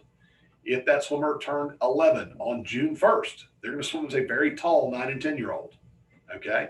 No exceptions to this. The only small exception that we do make is if you have swimmers with any kind of developmental or any kind of developmental issues, learning, issues along those lines. All right, I'll see you in a minute. Okay, bye. So if you have any kids in those situations, we do allow some flexibility there for swimmers to swim down an age group to swim with the kids they're comfortable with. But again, that's more of one of those things you just need to communicate with the other team and give them a heads up that that's going to take place. Age groups, pretty straightforward, 6 and under, 7, 8, all the way up until a new one. There's now 15 to 19. Okay. This year, we are going to allow 19-year-olds to swim. So we want to pick up and offer the opportunity for the kids that missed their senior year to have an opportunity to swim this year. So that is permitted whether they were in high school or not this year. So you may have a good number of college freshmen swimming this year, which will be interesting. So we'll see how that goes. So again, college swimmers who have not turned age 20 prior to June 1st, that current swim season can swim. There's nothing wrong with that happening, okay? Team membership. So who can be on your team? That's up to your club, to your neighborhood, to your pool board, to your HOA. We simply ask that you follow the rules established by your own neighborhood. And if those rules have changed drastically from one year to the next, give the league a heads up that you may be having a little bit more open membership policy. But a lot of clubs have a lot more forgiveness and allow members that may not necessarily live inside of their neighborhood to swim for their team. In a lot of cases, this is just surrounding neighborhoods that may have a pool and no swim team, or may have, no swim team at all and no pool. but they're across the street. They got tons of kids that like to swim, and you're okay with them coming to be on your swim team. As long as you're following your own neighborhood's bylaws, you're fine with that. Every club's going to be different. Okay. Some clubs are very restrictive. You got to pay initiation fees. You got to impress the right people to get in, then pay a pile of money to be a member that year and be on a waiting list for God knows how long to get in. Others are, if you've got $50 in a pulse, congratulations, you're on the swim team. So it all varies from team to team. We do allow coaches to swim for the teams that they're coaching, even if the membership policy of that club may not necessarily allow it. So if your coaches are still of legal swimming age, they can swim for your team, even if the membership policies of your club don't necessarily permit it. However, there are some limits. Coaches can essentially have one swimming coach that falls into this category for every 50 swimmers they have on the team, and it's rounded up. So you have 101 swimmers, you can have up to 3 coaches that fall in this category. However, in a lot of cases, a lot of teams will hire coaches that live in the neighborhood. So if that coach fits the description of somebody to be a normal team member, mom and dad live in the neighborhood, they don't count toward this limit as to how many coaches can swim. This only applies to coaches that would not normally be considered a team member. So somebody that's coming from way across town or something like that, that's going to be a coach that falls into this category of how many, limits on how many coaches can swim for a particular team. Any questions so far? No, you're good. You can keep going. Okay. Non-standard swimmers. So item G talks more about, frankly, this is what we call our ringer rule. So like I said, a lot of clubs have what we call an open membership policy. So if you've got, $50 and want to be on the swim team, you can pay to be on the swim team.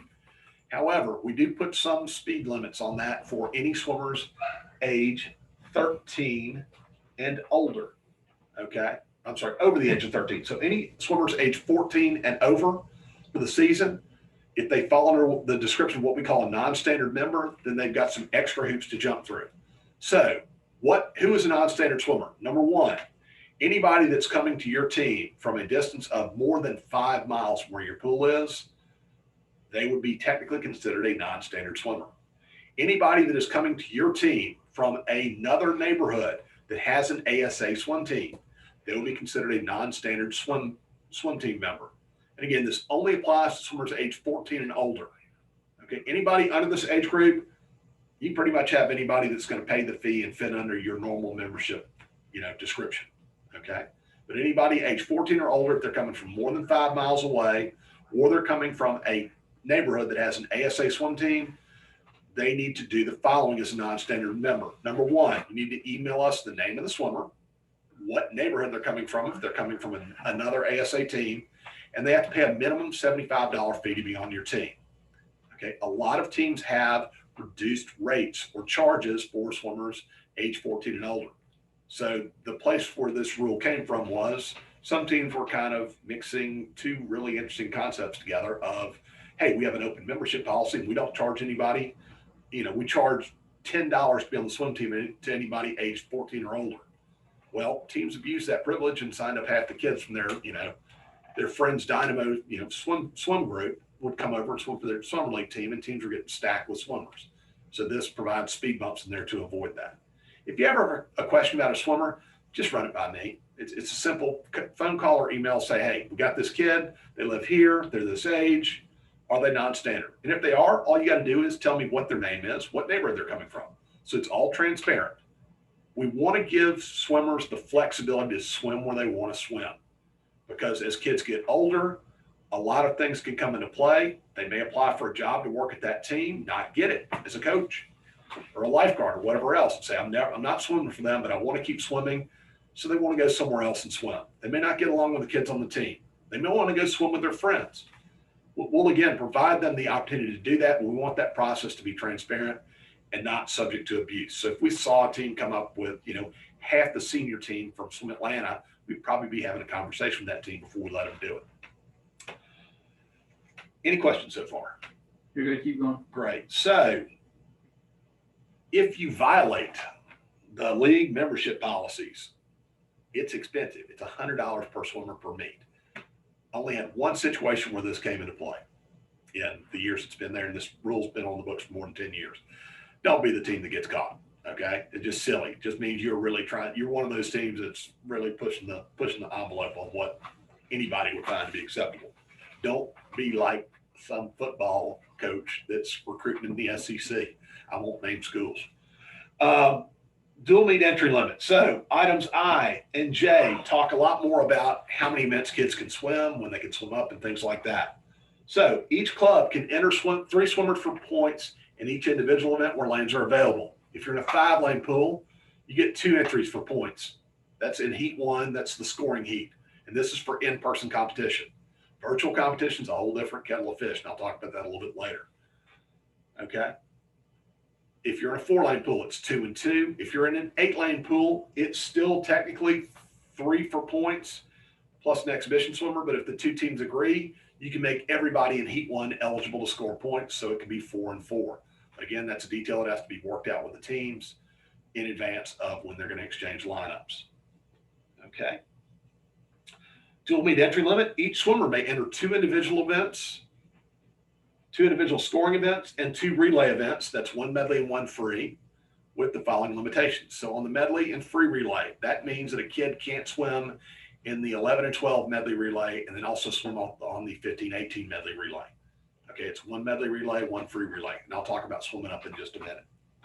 The extra event rule. So a swimmer may enter a 3rd individual scoring event. That's a heat 1 event to fill all legal lanes, provided all other swimmers from that team in that age group are entered in at least 2 individual heat 1 scoring events.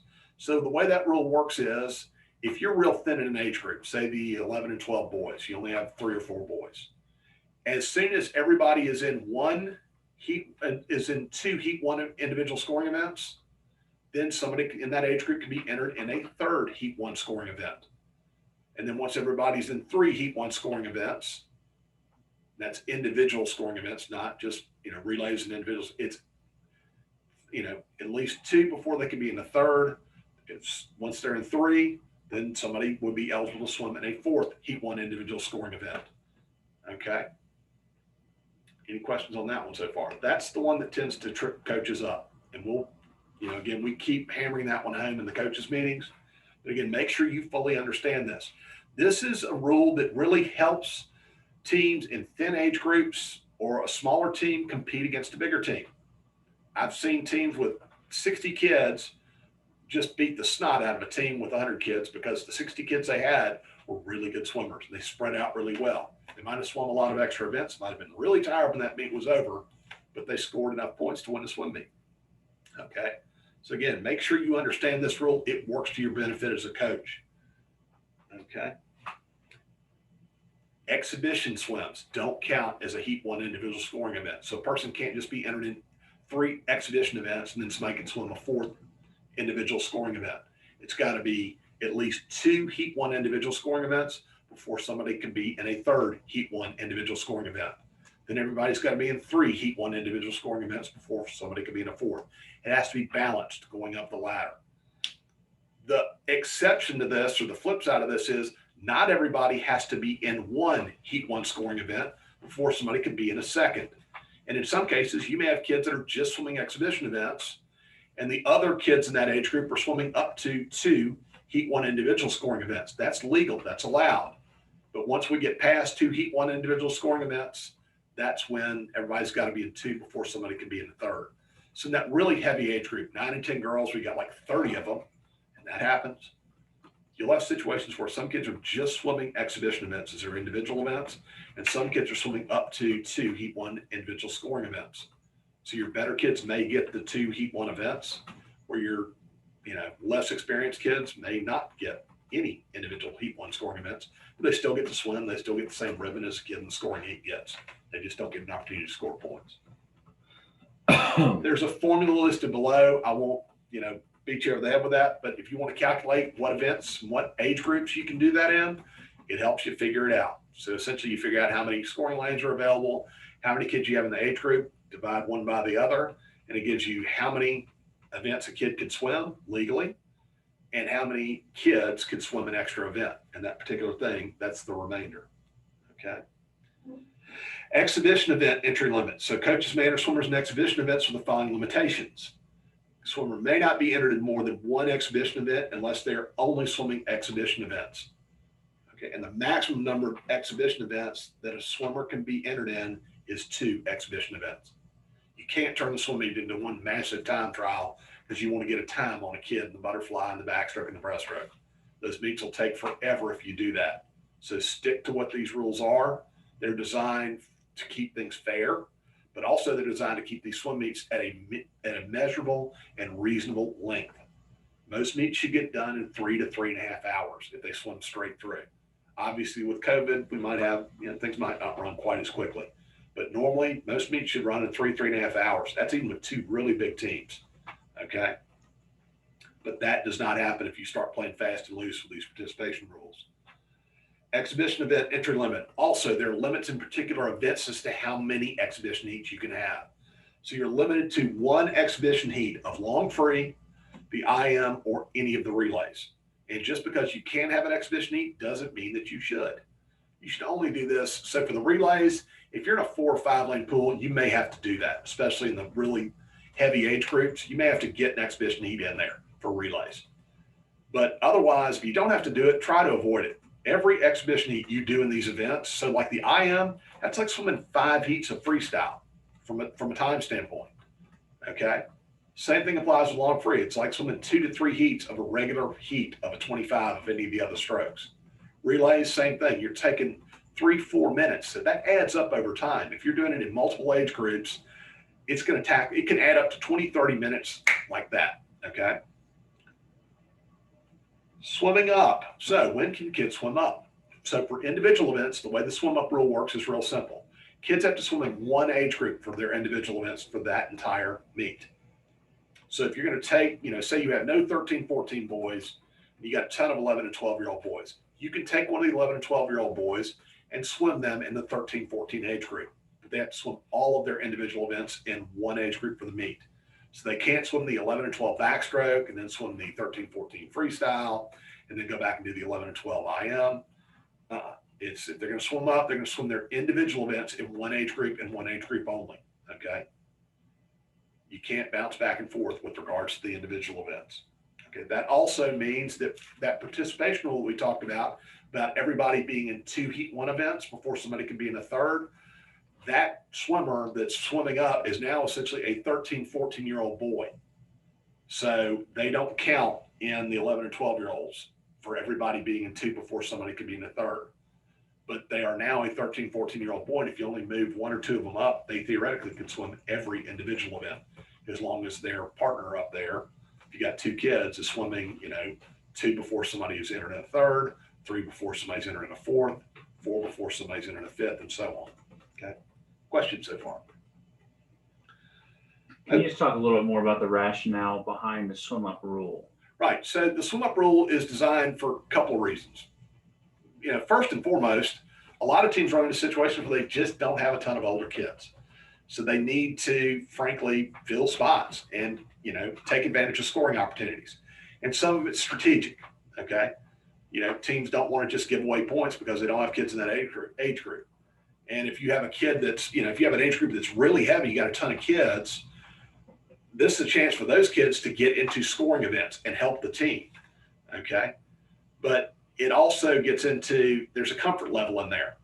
With regards to swimming any kid up, you should never put a kid in a position where they're uncomfortable or their parents are going to be uncomfortable. And I tell this story every year. Got fired from my first coaching job because I swam a kid up and I talked to the kid about it. He was 12 years old, but mama wasn't having it. And the mother was furious with me. And I was all of 17 years old at the time. It was my first coaching job. And she literally, even though the kid swam up, won every event he swam and walked out of that meet feeling 10 feet tall. And his dad was happy, but mom was still just furious with me and went to the club that I was at, said he isn't coming back. And I got fired. Not then, but I didn't come back the following year. So I use that certainly as a learning opportunity, but more importantly, just common sense. Don't put a kid in an event they're just not going to be comfortable with, okay? Have the conversation with them, even tell the parents before you do it, because again, this is something that, again, gets into that fine line between this being summer league and being fun and being, we're just trying to win the swim meet, okay? That's not the end all be all while we're doing this, okay? As far as the relay events go, so just because you swam a kid up in their individual events, they could still swim in their own age group in the relay events. So individual events and relay events are completely split as far as how they impact one another when kids swim up. So if a kid swims up in their individual events, they can still swim in their own age group on the relays. On the flip side of that, if you swim a kid up on a relay, which is a lot more common than swimming kids up in individual events, you may have 3 kids in an age group. You just need a 4th to fill out a relay.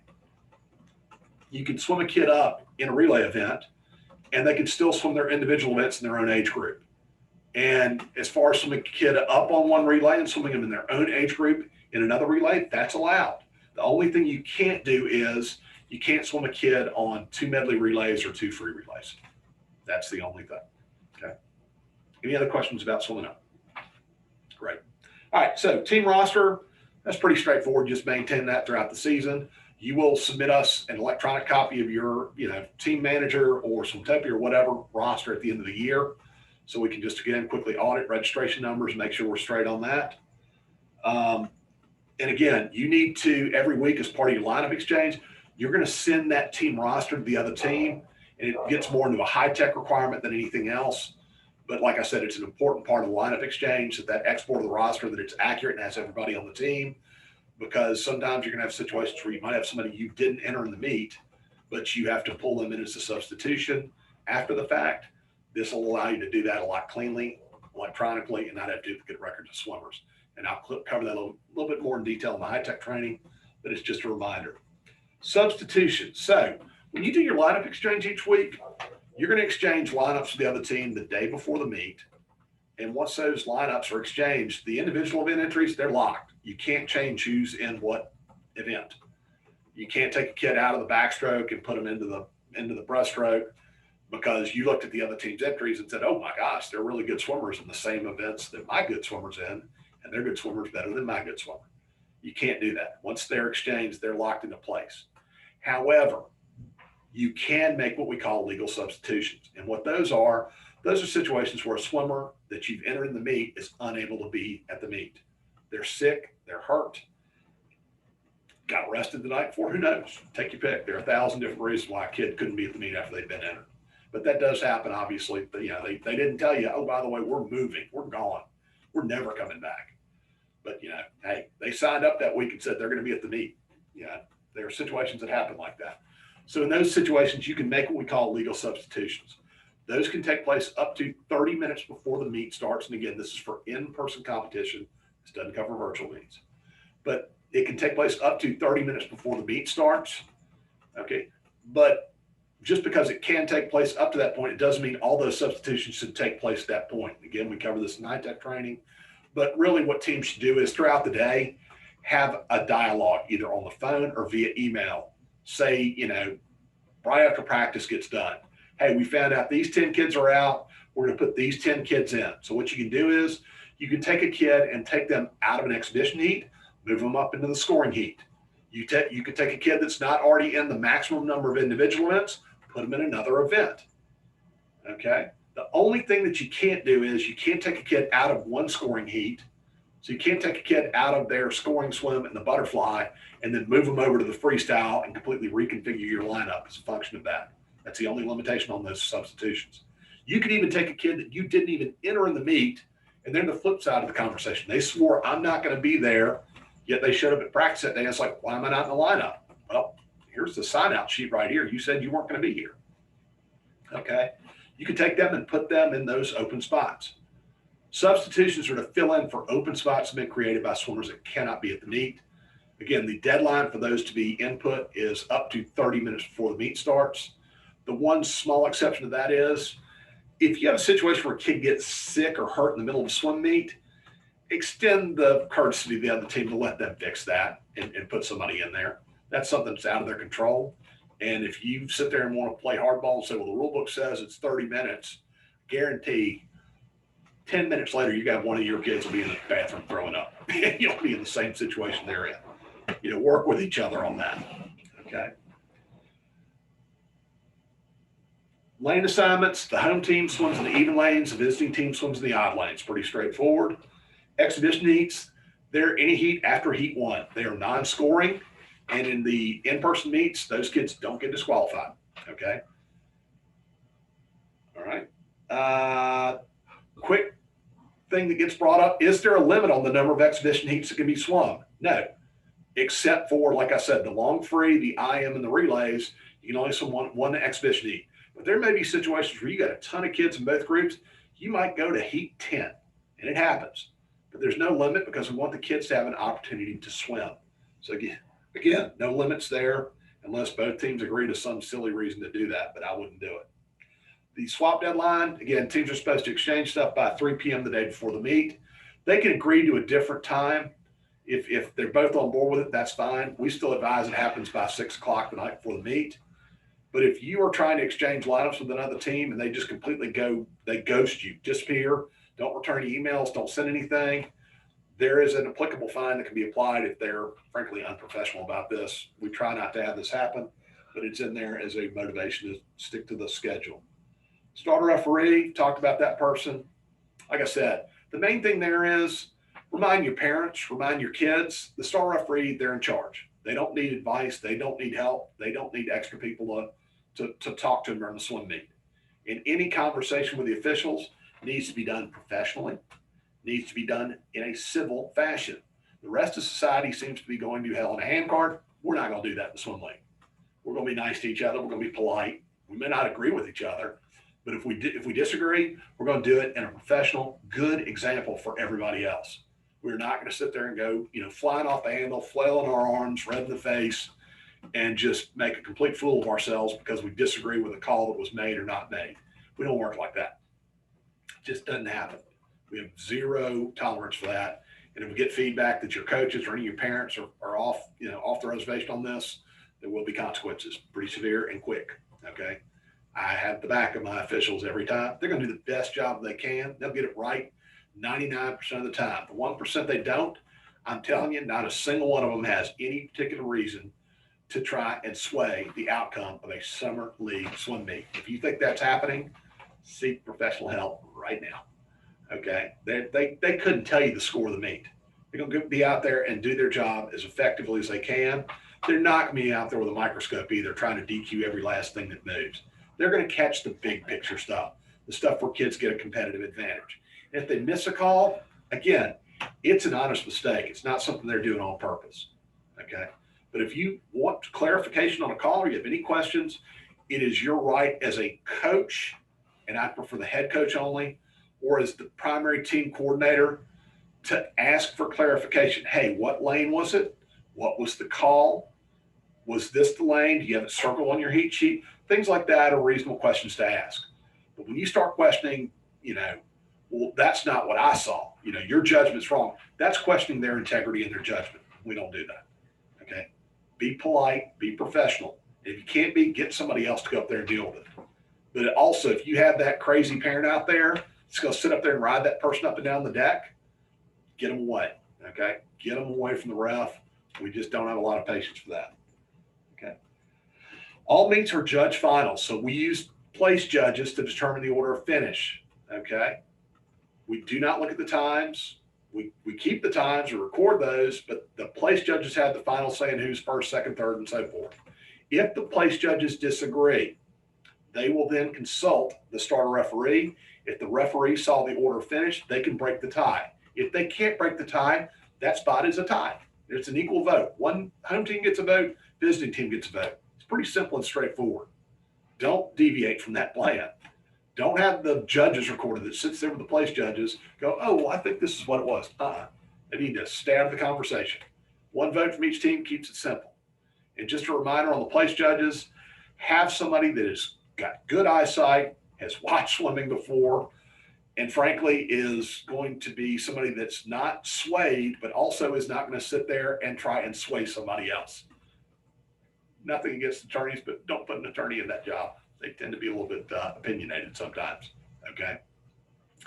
Okay. Any questions so far? Keep going. All right. Electronic timing equipment. So more and more teams are using either full timing equipment. Actually, I'm going to interrupt you. Come back to just real quick. Why we use place judges instead of purely using the time. So the main reason we use place judges is real simple. The stopwatches, you have to have that thing start at the right time. You have to have it stop at the right time. There are two opportunities for errors in a stopwatch. And the timers, with all the stuff they've got to do and all the people that are milling around behind the blocks and things like that, which won't be quite as crowded this year, but still, there's a lot of opportunity for them to miss a time. And if they don't start their watch on time, that data is bogus. It's completely shot. A place judge can watch. They've got one job at the end of a race to watch the order finish and write it down. And there's 2 people doing it. It's pretty straightforward and easy way to make sure you get a pretty accurate result. Stopwatches are just too many opportunities for things not quite to work the way that they should to get accurate data. So electronic timing equipment, more and more teams are starting to use this either with the plunger system or with the Dolphin stopwatches. If you have 2 inputs per lane, so either 2 Dolphin watches per lane or 1 or 2 plungers per lane, the average time between those 2 data points will be the official time, and that can be used to determine the order of finish. And the nice upside to using this stuff is that info can be electronically transmitted into High-Tech or Meet Maestro, whichever you're using. Okay, so there is some upside to using that stuff. However, it's not cheap either. So either you got to buy a system that costs several $1,000s and have people operate that stuff for yourself, or you can rent it each week, which again costs several $100s each week. And again, it's great to have if you've got the resources to have it, but the majority of teams are still using place judges and working just fine. If you are a team that's going to use this equipment, give your opponent a heads up that you are going to be using this. Teams that are not used to using this, they may be a little bit surprised that that's how it's going to operate. They're accustomed to seeing the place judges have the final say. So just giving them a heads up that's how it's going to work will go work wonders. Roped off area, every pool, at least one side of the pool needs to have a nice, at least 3-4 foot corridor for the ref to walk clearly up and down the deck, hopefully without having to duck under a lifeguard stand and possibly decapitate themselves. Okay. To be able to walk up and down the deck and more importantly, be able to see the pool and do their job. If they're having to bump into people constantly, the kids are, there might be a rope there, but the kid's nose is against the rope and their feet are sticking out over the pool. That doesn't work very well. Get everybody tuned in. The ref needs their spot to operate and not fear falling into the pool. Quick way to get your referee a little on the angry side is have them fall in because they tripped over one of your people. Scoring, pretty straightforward. 5, 3, and 1 for individual events. 7 and 3 for relays. Okay. A team can score a maximum of 2 people in individual events and a maximum of 1 relay. Okay. There's kind of a little almost mercy rule inside of every event. No team can sweep all the points in an event. If that happens, as long as the other team, say one team goes 1, 2, and 3 in an individual event, the third place points will go to the other team as long as they had somebody legally finish the race. If they didn't have anybody entered or all their kids got DQ'd or whatever else, if there's nobody that can take that point, then that point just evaporates and doesn't go to either team. Okay. If there's a tie for a place, which can happen, and the place judge could call it a tie. They say, hey, you know what? I actually think it was a tie. They can do that and record it that way. Okay.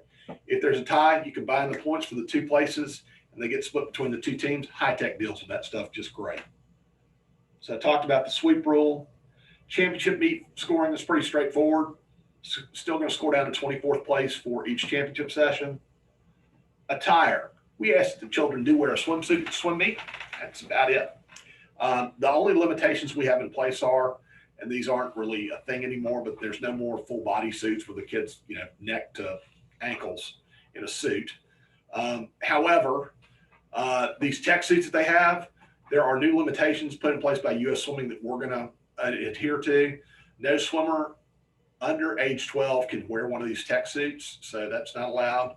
But pretty much otherwise, the kids, they can wear, I don't care if they have jewelry on. I don't care if, their stuff has logos all over. They can look like a daggum car in NASCAR for all I'm concerned. I'm not really worried about what that looks like.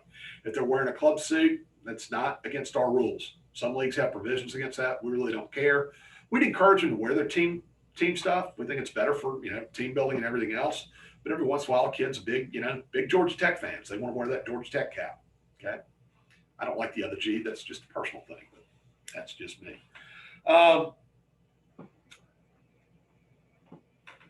Basic rules for starts, turns, and strokes. There's a list in the back of your rule book. I won't hit it right now, but I will hit the highlights of it. Pretty much U.S. swimming rules govern what we do. The main stuff kids get DQ'd for is stuff like in breaststroke or butterfly. They dive in, they start kicking freestyle, for 5 or 6 yards. You know, they don't touch the wall with 2 hands at the same time in breaststroke and butterfly. In backstroke, they turn over on their stomach and swim a couple strokes of freestyle. It's things like that. Breaststroke, the feet aren't turned out, you know, at the propulsive part when they're sweeping out. Those are the things kids get DQ'd for. Okay, they're not going to sit there and look for, you know, the placement of the hands on the wall or, you know, things like that. It's just not going to be down to that level of minutia. They're going to look for stuff that kids get a direct competitive advantage. Okay, that's the stuff they get DQ'd for, and we only DQ kids in Heat 1 only. Okay. The one big exception to the general swimming rules are we allow a false start in our league. So we don't DQ a kid initially for their first false start. So the way the false start rule works, at the dual meet level, if there's a false start, the referee is going to recall the heat, and everybody in the heat gets a false start. So even if lane 2 dives in, they false started, they recall the heat, bring the kids back, they step them back up, and and when that happens, everybody in that heat has a false start. Lane 1 has a false start, lane 2, lane 6, all the way down to lane 6. So on the restart, if somebody false starts again, whether it was lane 2 or lane 1 or whatever, that person will be disqualified for a false start. Okay. For the championship meet, the same kid has to go in twice. Okay. The reason that's set up that way is pretty simple. Frankly, for the dual meets, the older kids like to play games occasionally with that. So lane 4, you know, they literally set it up in advance of the event. I've watched it. Lane 5 goes in, they step them back up. Then lane 4 goes in. They think it's hysterical. And everyone's sitting there going, we're here for another 30 minutes. Okay. Coaches are not allowed to be in the water with swimmers during the meet. Okay. Here's the deal with that. Okay. The coaches should not be in the water pulling heat after heat of kids down the pool because they can't swim. Okay. It's swim team, not swim lessons. Okay. There is a little bit of flexibility, especially in meet 1. And given the fact most of us didn't swim last year, particularly with meet 1, if teams have to do that some, I'm okay with it. Y'all just need to communicate with each other in advance. There are no surprises there. And don't just communicate with the other coach, communicate with everybody on your team, because it might take some parents aback. But if both teams are on board with it, this is my general approach to all of these rules.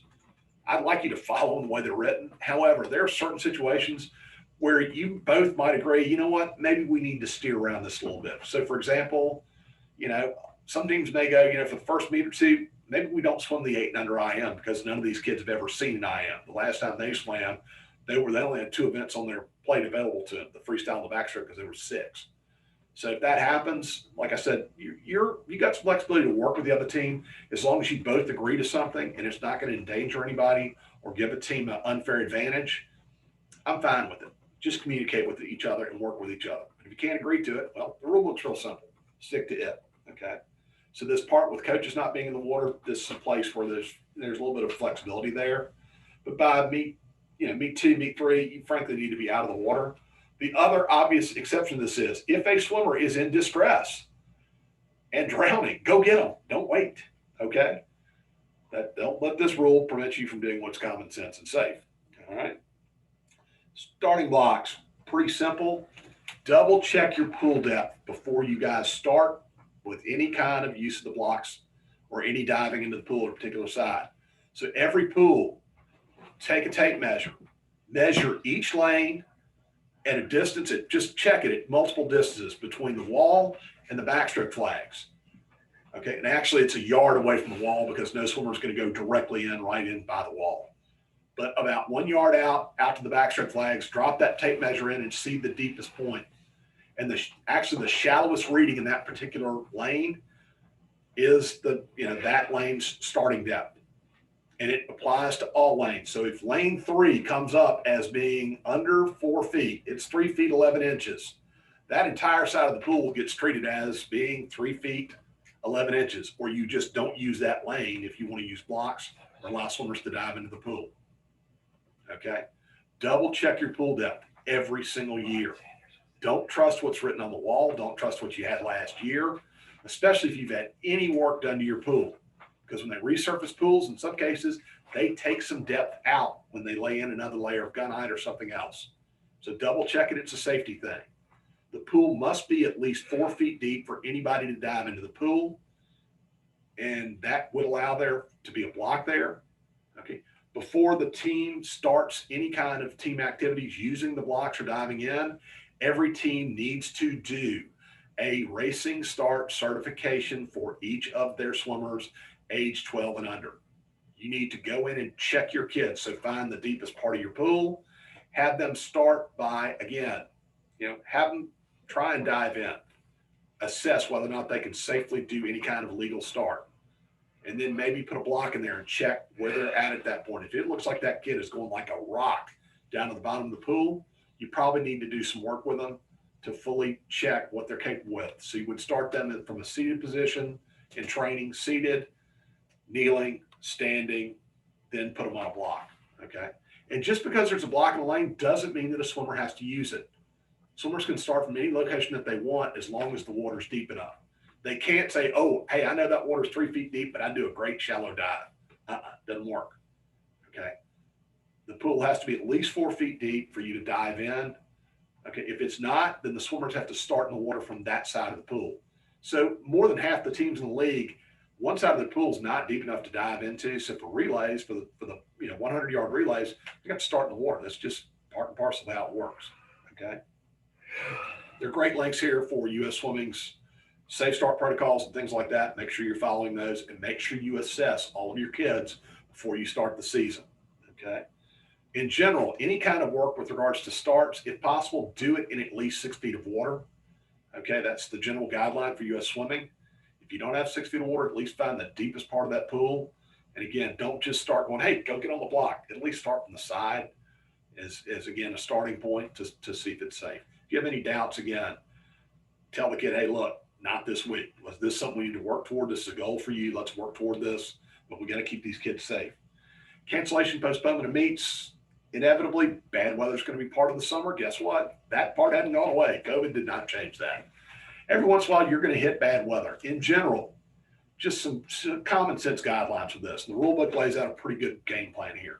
But first and foremost, care for the safety and well-being of everybody that's there. That's got to be your first concern. Don't worry about, hey, we've still got a bunch of stuff to sell at the concession stand. We got to get this swim meet in. We're 4-0 and we're trying to be undefeated. Look, that needs to be the last thing you're thinking about. Your first concern should be hey, it's about to thunder and lightning. There are a bunch of people that are in danger right now. We need to get them to safety first. Every team should have a clear plan as to how they're going to manage bad weather, as to where everybody's going to go. And again, COVID throws an extra challenge into this. It may not be on the table to have everybody go hang out in the clubhouse and gather around, okay? It may be a situation where everybody's going to have to go back to a car or have another plan in place. So make sure you have a plan and communicate it with the other team well in advance of the meet. Hey, if we hit bad weather, this is what we're going to do. So if you do it, you can move quickly. Okay. Plan on swimming the meet. Like I said, just because there's a chance of bad weather doesn't mean you should talk at 2 o'clock and go, well, let's just throw the hat in. We'll try and do it next week. Plan on being there at 5:30. Most of the bad weather you're going to hit is going to be hit or miss, and it may not even hit your pool. The teams that pull the plug at like 2 o'clock inevitably get sunshine on that pool deck at 5:30, and it never rains. Never so much as a rumble of thunder. Okay. Again, general guidelines for safety regarding thunder and lightning. If you can see it or hear it, if you hear thunder or see lightning, it is 30 minutes out of the pool, period. And the clock resets every time you either see lightning or hear thunder. Got it right. Okay. Don't play fast and loose with this. This is not something that, I think it was a garbage truck. If you know you heard thunder or saw lightning, stop. Stop swimming, put a stopwatch on, and restart it every time. It's not cumulative. It doesn't add up another 30 minutes every time it thunders, but it does reset every time it thunders or lightnings. Okay. If the meet's delayed more than 30 minutes due to bad weather and half the events are done, and there's a team that's up by 40 points or more, meet's over. You can call it right then. The score stands, and you can go home. If the meet is delayed for more than 30 minutes due to bad weather, and you're not halfway through the meet, you're not through the 43 events, or there's not a team that's up by 40 points or more, then the team rep and the coach and the referee, team rep and the coach from each team and the ref can get together And honestly, the ref's only there as a mediator. In fact, they shouldn't even have to be part of the conversation. But if they see one team trying to be a little bit, aggressive with this, they might be able to step in and say, hey, look, that's not really what the rule book says. Let's, get this back on the tracks. You got some options. Number one, you can agree to extend that delay another 30 minutes. I'm sorry, an additional 15 minutes, my bad. You can agree to reschedule the meet. So you can pick up where you left off, okay, and swim the rest of the meet. Or, if you hadn't even started yet, you've got the option to say, hey, we'll come back on Wednesday and do this. Or you can agree to call the meet a tie and both teams get a win. The weather tie, as we like to call it, okay? There is a fourth option in here. It's a virtual meet. You can go back to your pool, they go back to theirs, and you can swim the meet throughout the week and then exchange results electronically. That's now on the table, okay? Really, any questions on this one so far? You're good. Keep going. Okay. So bottom line, again, first and foremost, you hit bad weather, calm down. Remain calm. Hopefully you've already had a conversation about this with the other team. And you can say, hey, okay, we've hit bad weather. We know what we're going to do. And you can immediately communicate with your families and team and everybody else and say, hey, guys, here's the game plan. Here's what we're doing.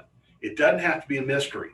And that'll avoid a lot of situations where a lot of people just go, oh, hey, I heard that we're waiting here till, midnight. And people are like, no way I'm doing that. I'm out of here. Or, they leave immediately because they're like, oh, I heard they just canceled the meet. No. Hey, if it rains, here's what we're doing. We're going to wait till this point.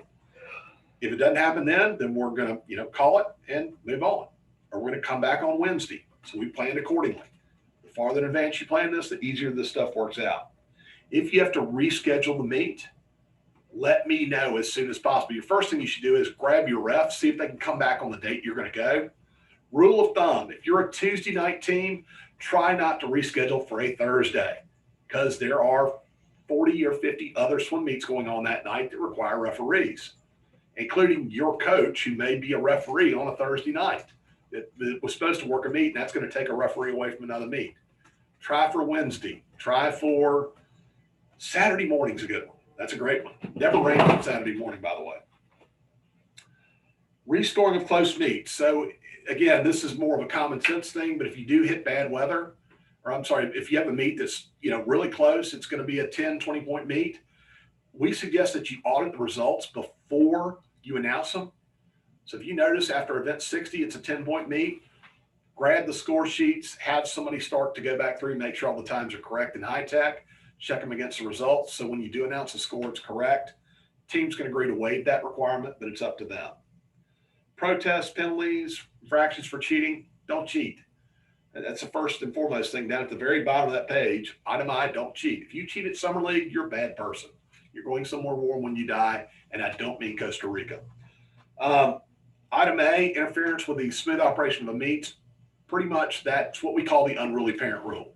If you have a situation where a parent literally is harassing the referee to a point where the ref can't do their job, the referee has the option to, frankly, dock points from your team, okay? The first offense, they can take 10 points. The second offense is a 25-point infraction, plus that person is ejected from the swim meet. If they don't leave, I have literally told the referees, they're under the same instruction they are every year. If that person is just being a complete jerk and they won't leave and the team's not going to help them, call police. Tell them you're at a youth sporting event and there is an unruly person that is out of control and you think they're endangering the safety of the event and the people there. Please send the angriest person that you possibly can with the biggest stick. And we'll put them on, the 11 o'clock news that night. It's never come to that, but like I said, if you have a parent that you see is getting ready to go volcanic, pull them aside, get them off the deck, get them a cool drink, maybe take their cool drink away, who knows? But get them out of that situation. Don't let them hurt the team. Don't let them set a bad example. Don't let them embarrass their kid, okay? Item B, lineup or any kind of participation infractions not caught prior to the meet. Again, we tell teams when you exchange stuff, check your opponent's, their entries when you get it. And if there's anything that's out of sorts and not quite inside the scope of the rules, fix it then. It's a conversation between two people. It's a correctable mistake. Okay. Any kind of participation violation should be immediately reported to the deck manager, the computer table, and the starter referee before the start of the next event. And the offenses are: first offense, you lose all the points of the event. Second offense, you lose all the points of the event plus another 10 points. don't have this happen. This is an avoidable problem. If you have a protest, you have to file it in writing to the league via email within 48 hours of the conclusion of the meet. Technically, it's got to be accompanied by a $20 protest fee that's refundable if the protest is upheld. And if we have a protest, you have to cite what rule got broken. You can't say, these are bad people, I don't like them, we protest. Doesn't work like that, okay? At that point, I'll turn it over to a panel of 3 reps or coaches that don't swim me the team, and they'll make a decision. And it's not appealable. This isn't the court system. Pretty straightforward. It's summer league. Either, you get what you want or you don't. And if you don't, well, tough luck. Sorry. Coaches need to attend the coaches meeting. I've talked about that. Talked about swapping lineups. Protests, again, talked about how that's handled. Like I said, don't cheat. If you don't cheat, we don't have problems, okay? So that's the crux of the rules. Pages 18 through 20 talk more about the specifics of the operation of a meet. I'm not going to really hit those tonight. That's going to be covered in next week's meeting. But if you're wondering what the timeline is for a meet, from pre-meet meetings, lineup exchange, day of stuff, this is a great place to get the roadmap for how that works and how all these jobs interact. Okay. Skip down to page number 21. So pages 21 through 37, pretty much the same rule book that we just covered, but I'm going to hit the highlights. This covers virtual competition. The big parts are with personnel. You only need 1 deck manager because the other team's not there. You only need 1 starter referee. And again, that can be your own person. Teams can self-officiate their virtual meets. If you need an ASA ref for your virtual meet, you need to email me now to let me know so I can get it on the schedule and get it slotted. Okay. You need 1 place judge. Okay. And technically you can get by with 1 timer per lane. I'd advise 2 if you can afford it. If you got the space and the volunteers, that'd be great. Okay. It helps the meet move along a little bit quicker. Okay. And I'll talk a little bit about how the timer's job works because it is different from a regular meet. You're going to need an actual head timer and a backup timer for the meet because the times are going to determine the order of finish, not the places, because it's virtual competition. You just need 1 computer operator, okay, your own team, and 1 ribbon person, okay? The responsibilities for the meet are pretty much the same. Set up the pool, get everything ready, get all the paperwork ready. That's, you're catering your own event here. So skipping over to page 22. So skip down to starter referee, item 3. Like I said, you can self-officiate. The important thing here is the referee is going to be able to disqualify kids in every heat. And they have to do it because kids from any heat can score in a virtual meet. It's a big difference between in-person competition and virtual competition. Okay, because you can't really have a place judge do the job to cover swimmers swimming in separate pools. That just doesn't work. So the times have to determine the order of finish. Okay. Place judges. We request that you have a place judge there as a backup to the timers in the event that the timers watch doesn't start and the backup timers watch doesn't start. If you have that complete catastrophe, at least you can get some sort of order of finish and let the kid know what place they were.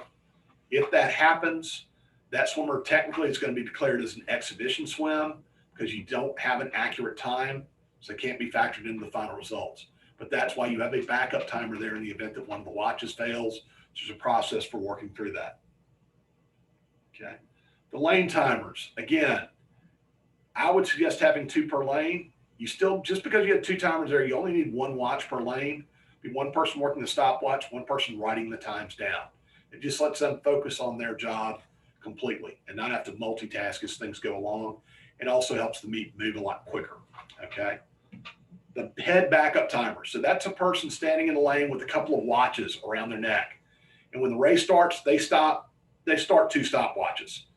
So if at the start of the race, the timer in lane 4 looks down and goes, oh my gosh, my watch didn't start, they can raise their hand. That person can walk over, swap out the watch, and that person can then get a time for that person.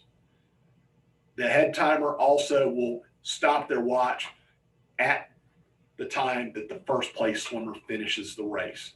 So in case the person that was first in the race, they don't have a time, you at least have a possibility. So the timer in lane 4 again realizes, oh my gosh, I didn't stop the watch at the right time. They might be able to get a backup time there. Okay. That's the primary job of the backup timer. Computer operator. This provides a little bit more flexibility. Like I said, you can input those times at the meet like you normally would. I would encourage doing that.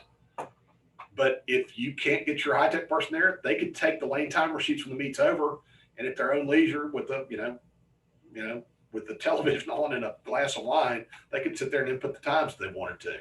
Okay, I'd watch the consumption at that point, make sure that stuff's accurate, but again, just something they could do. If they're going to do that, they need a full record of the meet, though. They need a heat sheet with all the DQs in it. They need a heat sheet reflecting any of the lane changes or any of that stuff that goes on. Okay, and they need accurate info in the lane timer sheets. Okay, I do it the day of. It's just easier to be there and see what happens when it happened. Ribbons, again, those you have the option to do either day of, based on what was swum that day, and do your ribbons there. Or if you really want to be, highly technical about it, you can wait till you merge everything, do the ribbons afterwards. I don't think a lot of teams did that, or the teams that did only did it once and was like, it's just easier to do it the day of. Next page, page 24. The big thing here for your meet that week, you may swim on Tuesday, then you swim on Thursday, and then you're going to exchange results on Friday morning. You just have to set a delineated deadline for that week. Hey, we're going to exchange by this point. And if it's got to change based on weather or some other conditions, just communicate with each other. And it may be a situation where you might have even swum, the week before, use those times and said, everybody's out of town this week. We can't make it work. We're just going to do it then. That's fine. Okay, but you do need to provide a set of results when the meet's done. Okay. Skipping through, and again, I've highlighted the stuff in yellow that's different. The big thing here, participation, the 19-year-old swimmers, that's not really different, but it's a reminder. We are allowing 19-year-olds to swim this year. Skip down to the dual meet entry limit. So even though we're allowing kids there's not really a scoring heat and a non-scoring heat, we still want teams to stick to the general guideline of everybody's got to be in at least 2 Heat 1 events before somebody could be in a third Heat 1 event in a particular, age group. So you're still going to be under those same participation requirements. The main reason for that is we don't want these weekly things to turn into just, okay, we're going to have every kid swim every event, then take the times. That's not going to work. That's going to make those meets interminable. And theoretically, it gives kids, too many opportunities to participate. It's not fair to the people that are doing in-person competition. Okay. So again, try to stick to what the participation rules are listed. Okay. Skipping through down to lineup and results exchange. Item 7 on page 27. Again, the big difference here is you're not going to do that standard lineup exchange before you actually swim. Really, all you're going to exchange at the end of the week is your results of the meet. A couple of files with the meet results, a backup of the meet, and maybe a PDF of those results just as a paper record. Okay? You're not going to do the standard lineup exchange, which also means that substitutions aren't really going to be an issue. You're just going to swim what shows up that day. So if you got to make changes, you can make them accordingly. Just make sure you stay inside of the scope of what the participation rules are for the league. Lane assignments, it's not odd and even. You swim all the lanes in your pool. So if you got 6 lanes, swim kids in all 6 lanes. Okay, and just because their pool's 5 lanes, your pool's 6, it doesn't make a difference. It still comes out just fine in high tech when everything gets merged. Scoring heats, again, kids can score in any heat. So the kid in heat 3 could score, if they're the fastest time, they can score points, which is why when the meet is officiated, it is crucial for you. You have to disqualify everybody in every heat. So just because that kid's the kid that doesn't swim very well and normally wouldn't get disqualified because they're in heat 3, if they swim, pretty much freestyle for a breaststroke race and get a huge advantage, they have to be treated accordingly. You may be able to disqualify them after you've done the ribbons, or you may be able to do the ribbons and then redisqualify them. That's fine. You can do that to get the ribbons. But when it comes to exchanging stuff, that DQ needs to be recorded correctly and accurately. Okay. The swap deadline, like I said, the big thing here is just set a deadline with each other, stick to it. If you have trouble exchanging with the other team, talk to them first. If you can't get them on the line, talk to me. Okay.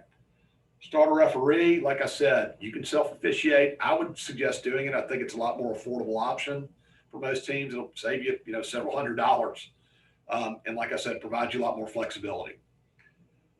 Frankie, or question, sorry. Yes. If a team had been planning to do virtual meets, but the teams then decide to pivot Yes. to an in-person meet, Yeah. how much lead time do you need for that referee request? I would prefer more lead time than less. I mean, several days would be nice, but if, like I said, if it ends up being one of those week of, as soon as you let me know, I'll work on getting somebody there. But if you let me know, say like the day of the meet, the odds of me getting somebody out there, not very good. And it could even be like if it's the day before the meet and you make that decision, and I don't see teams making some sort of, pop decision. But if it does happen that way, like I said, I'll do my best to get somebody there, but can't necessarily guarantee it. But if you let me know several days in advance, I'll get you a ref there. Okay. That's a great point. So again, teams may get through this season, and go through a couple of meets. They thought they're going to swim virtually. And there's nothing wrong with reaching out to the opposing team saying, hey, we think things have changed. Can we do this in person? It's certainly on the table, and it's an option for everybody to do. So again, we encourage you to be flexible and work with each other. But if you can't come to an agreement, the meet stays virtual.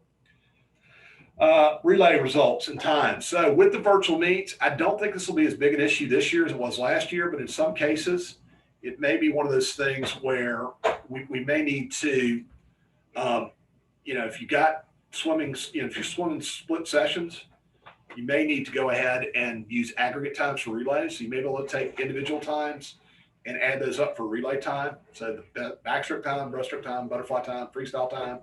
If they can't be there at the same time to compete, you could do it. The next thing to consider as far as electronic timing equipment, again, the options there, you can use it. And again, it plays out the way it would for a normal meet. Those are the primary differences for a virtual meet versus an in-person meet. There aren't a ton. Are there any questions in regards to regular meets or anything like that so far? All right, great. Guys, again, I know it's been a while, so I'll try and get us wrapped up.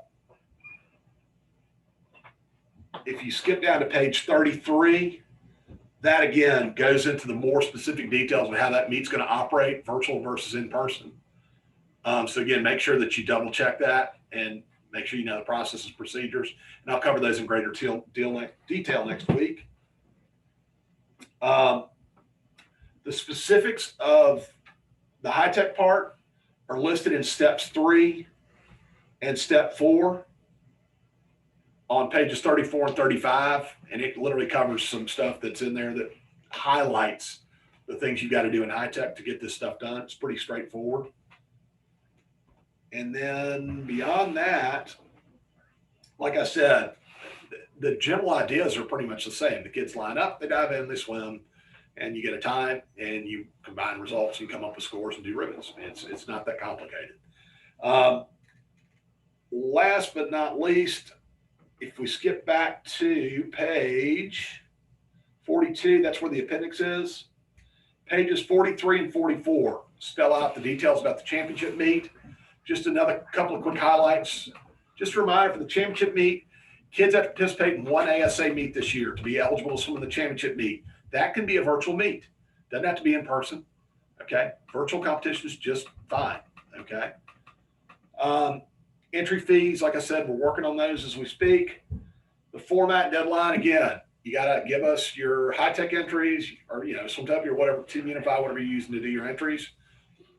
With swimmers' times, you need to give us a PDF of those results or of those entries. So we got a written record, and you need to give us an export of your full team roster at the end of the season. Okay.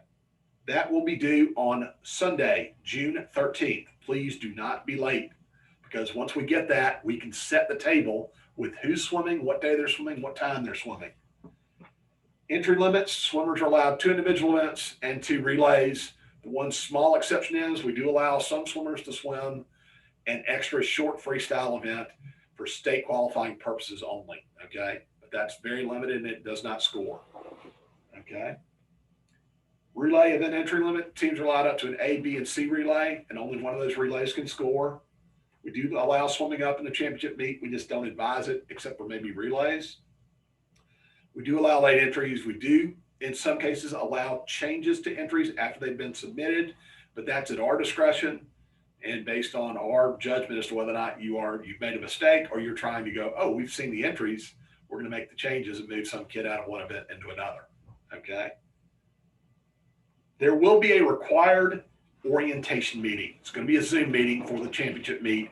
Every team will have to participate. If you do not participate, you're either going to pay a big fine or you're not going to swim in the meet. Okay. It's a requirement of everybody. And it's going to be something that's really important. It served us very well for the state high school meet, but it's going to cover all the stuff that's going to be in play, all the requirements, all the expectations for Georgia Tech. So when we come in the building, we know what we're doing. We can manage things a lot more cleanly. Right now, we expect to have masks as a requirement at all times unless you're swimming. Okay, right now, we don't expect spectators to be part of it. If we can change that, we certainly will. Athlete supervision. Again, we're not going to completely lock it off like we did with the state high school meet. We're going to allow teams to have some extra bodies there to help supervise, but it's going to be pretty much a 1 to 8, 1 to 10 ratio, maybe 1 to 12 for every 8, 12, 10 swimmers you enter. You get one extra credential to get into the building. You guys can hand that out as you like, okay? But it'll be a great way to get people to help work at the meet. Again, credentials, if you don't have a credential, you're not going to be coming to that building, period. Okay. That will be something that we are going to, more than likely, you will get your team pack in advance of coming to the pool at Georgia Tech. It will probably be able to be picked up maybe the weekend before. We're still working out the details on that, but it's not going to be the show up, hey, we'll start digging through stuff and go through everything. It's not going to work like that. You're going to get that team pack early. So you're going to come to the venue with your credentials in hand. So it's not going to be something where you get there and it's like start hanging them out at the pool. You're going to have them on you before you even walk in the door. Okay. And if you don't have one, you're not coming in. Team arrival and building entry. Again, that's going to be a scheduled deal. You're going to come in at a particular time in a particular window, much like we did for the state high school meet. And again, all that stuff's going to be communicated in advance of the meet. The idea is going to be is we want teams to come in as a group, and every team's going to have a designated team area. You have a specific location, either on the deck or in the stands, that is yours and yours alone. It's not going to be one of these land grabs where you show up and go, oh, well, we're going to be here. You're going to have a set location and spot for your team, so you're not going to have to worry about that. You're going to get there, be able to get in, get settled. It is still expected, as in years past, that teams will provide some level of volunteer workers. Right. We will still need timers, some bullpen help, some runners, and some other jobs. And again, I'll communicate that. We'll have a sign-up form for that available at some point later in May. Team areas, again, talked about that. It's going to be assigned. Meet warm-ups. We plan on having them. But again, if we run into situations where we just can't make it work with the times and be able to get swimmers and teams out of the building and into the building, that may be a situation where we have to warm up at home this year and come to the pool. Okay. This, again, it's a 1-year deal, guys. Be flexible with us, be understanding. Again, meet bullpen. Everyone's going to have to go through the bullpen this year. Older kids too. Okay. We're still sorting out how we're going to address relays. That may be a situation where we still may let teams go to the blocks directly. And that may actually be a situation based on the fact that we have to space relays out and use every other lane. We may consider using 2 pools for the relays only. And again, we'll provide teams with adequate credentials, the ability to have deck access to get people where they need to be to get their kids lined up. But again, we're still working out those details. Okay. Scoring divisions, all that stuff, that's going to be pretty much what you're familiar with. Okay. Awards, all that stuff, y'all can read through that. The rest of the stuff is pretty straightforward. I have kept y'all for far too long, but I really appreciate your patience in this. Pages 49, 50, and 51 are the U.S. swimming rules. The technical rules, if you want to read those, certainly you coaches need to make sure you're familiar with that stuff. And then the rest of it, we got some info on the scholarship program, the awards and things like that. I'll let y'all read through that. Y'all are fully capable of doing that. I go back to what I said earlier at the start of the meeting. I've just dumped a lot of info into your brain, and hopefully it's been useful and helpful. But I'm here as a resource. Anything that y'all need during the season, leading into it, during, after, whatever. Like I said, questions about rules, shoulder to cry on, somebody to holler at, whatever. Advice on dealing with the, not so supportive parents. I want to be here to help you any way that I can. But the one thing I can't do, I don't read minds. I can't understand when you're struggling until you let me know. Also, your feedback throughout the year is crucial to us. And there's some good feedback I'm going to get, and there's also bad feedback I'm going to get. I kind of need to know all of it. So again, whatever you have happen, whether it's good or bad or whatever, if you think it's going to help another team, please share it with me. Send me an email, call me on the phone, whatever you need to do, because it will help us. If you see another team struggling, again, don't consider it necessarily ratting on the other team, but if it's happening, it kind of helps us. I can intervene, and if they need a little bit of tough love, or more importantly, they just need a little bit of support and help, somebody to reach out to them, I'll be that guy. I'll be that person. Because again, everybody, this is a tough job, and I don't want to scare anybody off, but I also know that you guys do a terrific, service to all of your communities and teams. So anything I can do to help be a resource for y'all is support and advice. I want to be there and help you. But like I said, I can't fix what I don't know is theoretically not working. And more importantly, if you have something that really is working, I want to share it with everybody else. So we will send out our weekly recaps with scores and everything like that, and also some advice and some feedback from teams. But that's important for you guys to provide us that feedback. So that's really, really a big part of what we do, and hopefully what will be continued success with the swim league. So any questions? Okay. Well, like I said, I really can't thank y'all enough for your dedication and your hard work and the great job y'all are going to do this summer. We still got some stuff in front of us from a planning standpoint with our meetings next week, high-tech training and things like that. But like I said, I'm really, really fired up about this, and can't tell you how much I look forward to, hopefully, sneaking out, and maybe I might not be allowed on the deck because of capacity issues, but maybe peeking over a fence at one of your swim meets this summer. So again, we'll continue to communicate with you guys.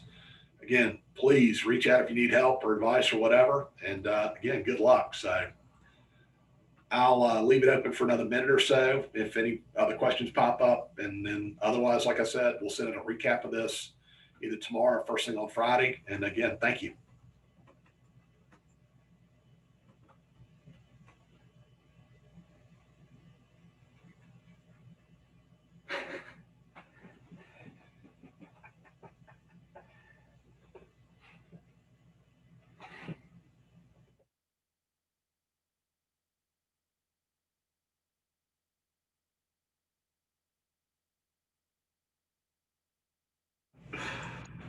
Glasses off, time for wine. or something stronger than that.